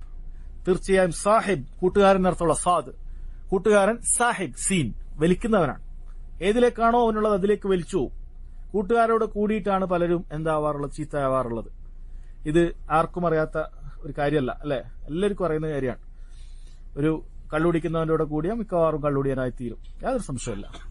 ലഹരി ഒക്കെ ഉപയോഗിക്കുന്ന ആൾക്കാർ, മയക്കുമരുന്ന് ഉപയോഗിക്കുന്ന ആൾക്കാരുടെ കൂടെ ഒരാൾ 2 ദിവസം പോയിരുന്ന 3-ാമത്തെ ദിവസം അവനാവും. അല്ല, ആരെങ്കിലും പറയണേ ഞാൻ ലഹരിയൊക്കെ ഉപയോഗിക്കുന്നവന്റെ കൂടെ ഞാൻ വെറുതെ കമ്പനിക്ക് ഇരിക്കുകയാണ്, കള്ളനായിരിക്കും കാരണം അങ്ങനെയാണോ അവൻ ഇരിക്കാൻ സാധിക്കുക? ഇത്രയും ലഹരിയൊക്കെ ഉപയോഗിക്കുന്നതിന്റെ കൂടെ അവനിരിക്കും, അവൻ അതിന്റെ ആൾ തന്നെയാണ്, യാതൊരു സംശയം വേണ്ട. അല്ലെങ്കിൽ ആ രൂപത്തിൽ നിസ്കരിക്കാത്തവരുടെ കൂട്ടത്തിലാണെങ്കിൽ ഇത് നിസ്കരിക്കൂല. കാരണം ബാങ്ക് കൊടുത്താൽ അനങ്ങാത്ത ടീം ഉണ്ടാവും, അല്ലെ? പള്ളിന്റെ മുമ്പിലുണ്ടായാലും ആ പോസ്റ്റുമെന്ന് അനങ്ങൂല, കുറച്ച് ടീം ഇങ്ങനെ തന്നെ ഇരിക്കും, ഭയങ്കര പ്രയാസം അനങ്ങാൻ. അവന്റെ കൂടെ ഇരിക്കുന്നവനും അവനും അനങ്ങൂല, ആള് കൂടും, ആ ബെഞ്ചിന് അടുത്ത് ഇടേണ്ടി വരും. നിസ്കരിക്കാത്ത അങ്ങനെ ഒരു ടീം ഉണ്ടായിത്തീരുന്നു. അങ്ങനെ പോയി ഇരിക്കുമ്പോഴാണ് നബി സല്ലല്ലാഹു അലൈഹി വസല്ലം എത്ര മനോഹരമായിട്ടാണ് പറഞ്ഞത്, മസലുൽ ജലീസി സാലിഹ് വൽ ജലീസി സൂഇ കഹാമിലിൽ മിസ്കി വനാഫിഖിൽ കീർ. ഒരു സാലിഹായ ഒരു വ്യക്തിയുടെ കൂടെ ഇരിക്കുന്ന ഒരുവന്റെയും അതുപോലെ തന്നെ ഒരു മോശപ്പെട്ട ഒരുവന്റെ കൂടെ ഇരിക്കുന്ന ഒരുവന്റെയും ഉപമ എന്ന് പറയുന്നത് കഹാമിലിൽ മിസ്കി വനാഫിഖിൽ കീർ. ഒരു അത്തർ വഹിക്കുന്ന അഥവാ അത്തർ കച്ചവടക്കാരന്റെയും അതുപോലെ ഉലയിൽ ഊതുന്ന ഒരുവന്റെയും ഉപമ പോലെയാണ്. ഇതിന്റെ അർത്ഥം ഉലയിൽ ഊതുക എന്നുള്ള മോശപ്പെട്ട ഒരു ജോലിയാണെന്നല്ല, മറിച്ച് അതിന്റെ ഉദാഹരണമാണത്. ഫഹാമിലുൽ മിസ്ക്, അത്തർ വെക്കുന്നവന്റെ അടുത്തുള്ള അനുഭവം എന്താണ് നിങ്ങൾക്ക്? ഇമ്മ അൻ യുഹദിയക് വ ഇമ്മ അൻ തബ്തഅ മിൻ വ ഇമ്മ അൻ തജിദ മിൻഹു റീഹൻ തയ്യിബ. അത്തറാരം ഒന്നിക്ക് നിനക്ക് ഗിഫ്റ്റ് തരും, ഹദിയ തരും. അത്തറാരം നിനക്ക് ഒന്നുകിൽ നിനക്കൊരു ഹദിയ തരും, അല്ലെങ്കിൽ നീ അത്തറുകാരന്റെ അടുത്തുനിന്ന് അത്തർ നീ പൈസ കൊടുത്ത് വാങ്ങിക്കും. ഏറ്റവും കുറഞ്ഞത് എന്താണ്? അവിടെ നല്ലൊരു മണമെങ്കിലും കിട്ടും, അല്ലെ? ഏറ്റവും കുറഞ്ഞ നല്ലൊരു മണമെങ്കിലും കിട്ടും. എങ്ങനെയും നല്ല കൂട്ടുകാരൻ ഗുണം തന്നെയാണ്. ചിലപ്പോൾ അവൻ എന്തെങ്കിലും ഉപദേശം നൽകും. ഈ ഉപദേശം നൽകിയിട്ടില്ലെങ്കിൽ പോലും കൃത്യമായി നിസ്കരിക്കുന്ന ഒരുവന്റെ കൂടെ പോയാൽ നമ്മൾ നിസ്കരിക്കും, അല്ലെ? അവൻ ബാങ്ക് കൊടുക്കുമ്പോൾ പോകുമ്പോൾ ഇവൻ സ്വാഭാവികമായിട്ട് പോകും. പിന്നെ ഇവന്റെ വർത്താനം കേൾക്കാൻ ഇരിക്കൂല, അവൻ പോകും, അപ്പൊ ഇവനും പോകും, അങ്ങനെ പോകും. ചില ആൾ നല്ല കൂട്ടുകാരുടെ കൂടെ കൂടുമ്പോൾ അങ്ങനെ ആയിപ്പോകും. അവര് എന്തൊക്കെയാണ് നന്മകൾ ചെയ്യുന്നത് അവൻ ഇതേപോലെ നന്മ ചെയ്യും. അവൻ നിസ്കരിക്കുന്നതാണെന്നുണ്ട്, അവൻ നോമ്പ് വെക്കുന്നതാണെന്നുണ്ട്, അവൻ ആ രൂപത്തിൽ നന്മ കൽപ്പിക്കുന്നതാണ്, അതേപോലെ ഇവനുമായി തീരാനുള്ള സാധ്യത വളരെ കൂടുതലാണ്. എന്നാൽ വനാഫിഖുൽ കീർ, ഉലയിൽ ഊതുന്നവൻ ഇമ്മ അൻ യുഹരിക സിയാബക്, ഒന്നുകിൽ അവൻ എന്ത് ചെയ്യും, നിന്റെ വസ്ത്രത്തിന് കത്തിക്കുണ്ടാവും. അവൻ ഊതുമ്പോ നമ്മൾ അടുത്ത് പോയി നിന്നാൽ ഇങ്ങനെ വന്ന് നമ്മുടെ വസ്ത്രം ഏറ്റവും കുറവ് ഇമ്മ അൻ തജിദ മിൻ ഹുരീഹൻ ഖബീസ, മോശപ്പെട്ട ഗന്ധം നിനക്ക് അവിടെ ആസ്വദിക്കേണ്ടി വരും എന്ന് നബി സല്ലല്ലാഹു അലൈഹി വസല്ലം അറിയിക്കുകയാണ്. അതുപോലെ പറഞ്ഞു, അൽ മർഉ അലാ ദീനി ഖലീലി ഫൽയൻദുർ അഹദുകും മൻ യുഖാലിൽ. ഒരു മനുഷ്യൻ അയാളുടെ കൂട്ടുകാരന്റെ മതത്തിലാണ്, അതുകൊണ്ട് ആരോടൊപ്പം കൂടണം എന്നുള്ളത് ശരിക്കും ചിന്തിക്കണം. ബിദ്അത്തുകാരുടെ കൂടെ ഇരുന്നാൽ ബിദ്അത്തുകാരായി തീരും.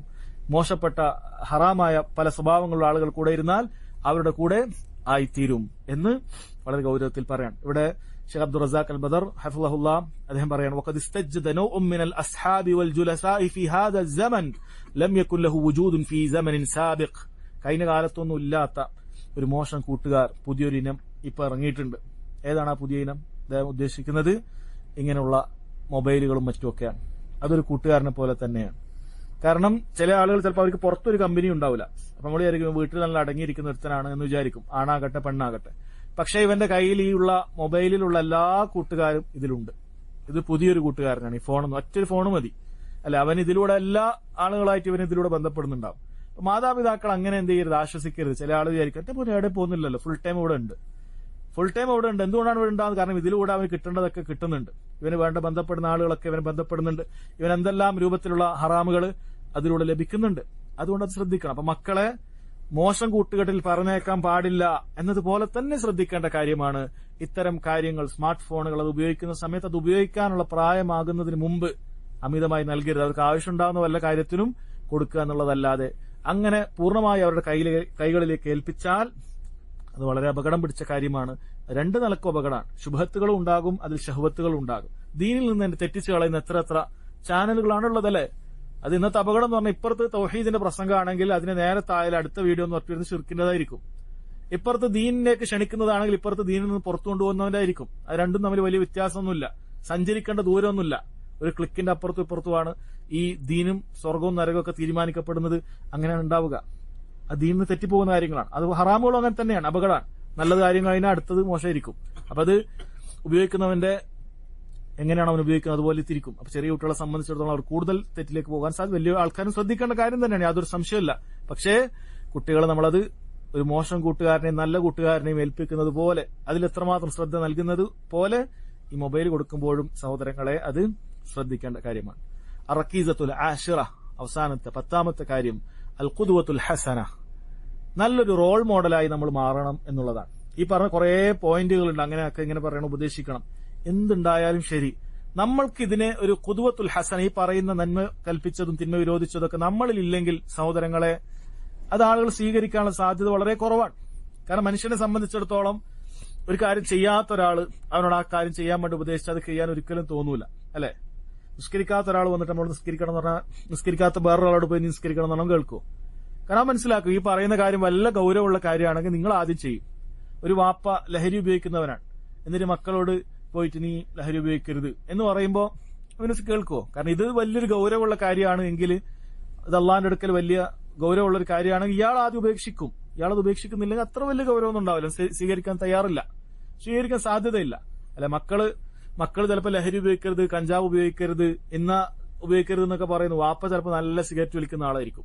അപ്പൊ മോൻ വിചാരിക്കും ഇയാൾ വലിക്കുന്നതിനേക്കാൾ ലേശം കൂടുതലെന്നുള്ളൂ, നമ്മളാരും ഉപദ്രവിക്കുന്നൊന്നുമില്ല, നമ്മുടെ അടുത്ത് പുകയും വെടിയൊന്നുമില്ല, ഇയാളിങ്ങനെ എല്ലാവരും ഉപദ്രവിക്കുന്നുണ്ട്. ഇവൻ ചിലപ്പോൾ ഇങ്ങനെയൊക്കെ ചിന്തിക്കുക. ഇയാൾ അപ്പൊ ഉപദേശിക്കുന്നവൻ ഈ ഹറാമുകൾ ചെയ്യുന്നവനാണ് എങ്കിൽ, ഉപ്പ അങ്ങനെ കടന്നിട്ട് അവിടെ ചാരി ഇരുന്നിട്ട് ആ പള്ളിയിൽ പോകുന്ന പറഞ്ഞിട്ട് ഇയാൾ പള്ളിയിലൊന്നും പോകില്ല, ഇയാൾ പത്രമൊക്കെ വായിച്ചിരിക്കുകയാണ്. മക്കൾക്ക് തോന്നില്ല പള്ളി പോലെ വലിയൊരു നിർബന്ധമായ കാര്യമാണെങ്കിൽ, ബാങ്ക് കേട്ടാൽ ആണുങ്ങൾ പള്ളിയിലേക്ക് പോകല് നിർബന്ധമായ കാര്യമാണെങ്കിൽ, ഒരു ഖൈറുള്ള കാര്യമാണെങ്കിൽ ഇയാൾ പോകണമായിരുന്നു, പോകുന്നില്ല. അപ്പൊ നമ്മൾ ഖുദ്വത്തുൻ ഹസന, നമ്മൾ നല്ലൊരു റോൾ മോഡലായി അവിടെ തീരുന്നില്ല എങ്കിൽ നമുക്ക് അവിടെ ഉപദേശിക്കാനുള്ള വകുപ്പുണ്ടാവില്ല. ഉമ്മയൊപ്പം ഇരുന്നിട്ട് ഇങ്ങനെ ചാനലിൽ ഇങ്ങനെ സിനിമയും സീരിയലൊക്കെ കാണാണ്. മക്കളോട് ഫോൺ ഉപയോഗിക്കരുത് കേട്ടോ എന്ന് പറഞ്ഞാൽ ഓരെന്താ വിചാരിക്കുക? ഇവർക്ക് വേണ്ടതൊക്കെ ഇവർ കാണുന്നുണ്ട്, അപ്പൊ എനിക്ക് വേണ്ടത് എനിക്കും കാണണം എന്നവർ ചിന്തിക്കുകയുള്ളൂ. അതുകൊണ്ട് നമ്മൾ നല്ല രീതിയിൽ നമ്മൾ നല്ലത് കാണുകയും നമ്മൾ നല്ലത് ചെയ്യുകയും ആ രൂപത്തിൽ റോൾ മോഡലായി നമുക്ക് ചെയ്യാൻ സാധിച്ചിട്ടില്ലെങ്കിൽ സഹോദരങ്ങളെ സ്വീകരിക്കുകയില്ല. മഹാനായ ശുഐബ് അലൈഹി സ്വലാത്തു വസ്സലാം അദ്ദേഹം ഉപദേശിക്കുന്ന വേളയിൽ പറഞ്ഞു, വമാ ഉരീദു അൻ ഉഖാലിഫകും ഇലാ മാ അൻഹാകും അൻ, ഞാൻ വിരോധിക്കുന്ന കാര്യങ്ങളോട് എതിരാകുവാൻ ഞാൻ ഒരിക്കലും ഉദ്ദേശിക്കുന്നില്ല.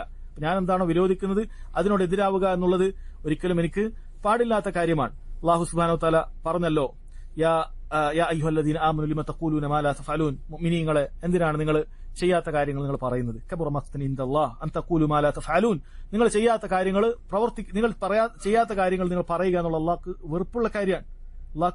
വെറുപ്പുള്ള കാര്യമാണ്. അതഅമുറൂന അന്നാസ ബിൽ ബിർരി വതൻസൂന അൻഫുസകും, നിങ്ങൾ ജനങ്ങളോട് നന്മ കൽപ്പിക്കുന്നു, സ്വന്തത്തെ കാര്യം അത് മറന്നുപോവുകയും ചെയ്യുന്നു. വഅൻതും തത്ലൂനൽ കിതാബ്, നിങ്ങൾ വേദഗ്രന്ഥം പാരായണം ചെയ്യുന്നവരാണ്. ഫലാ തഅഖിലൂൻ, ബുദ്ധിയില്ല നിങ്ങൾക്ക്? അല്ലാഹു സുബ്ഹാനഹു വ തആല ചോദിക്കുകയാണ്.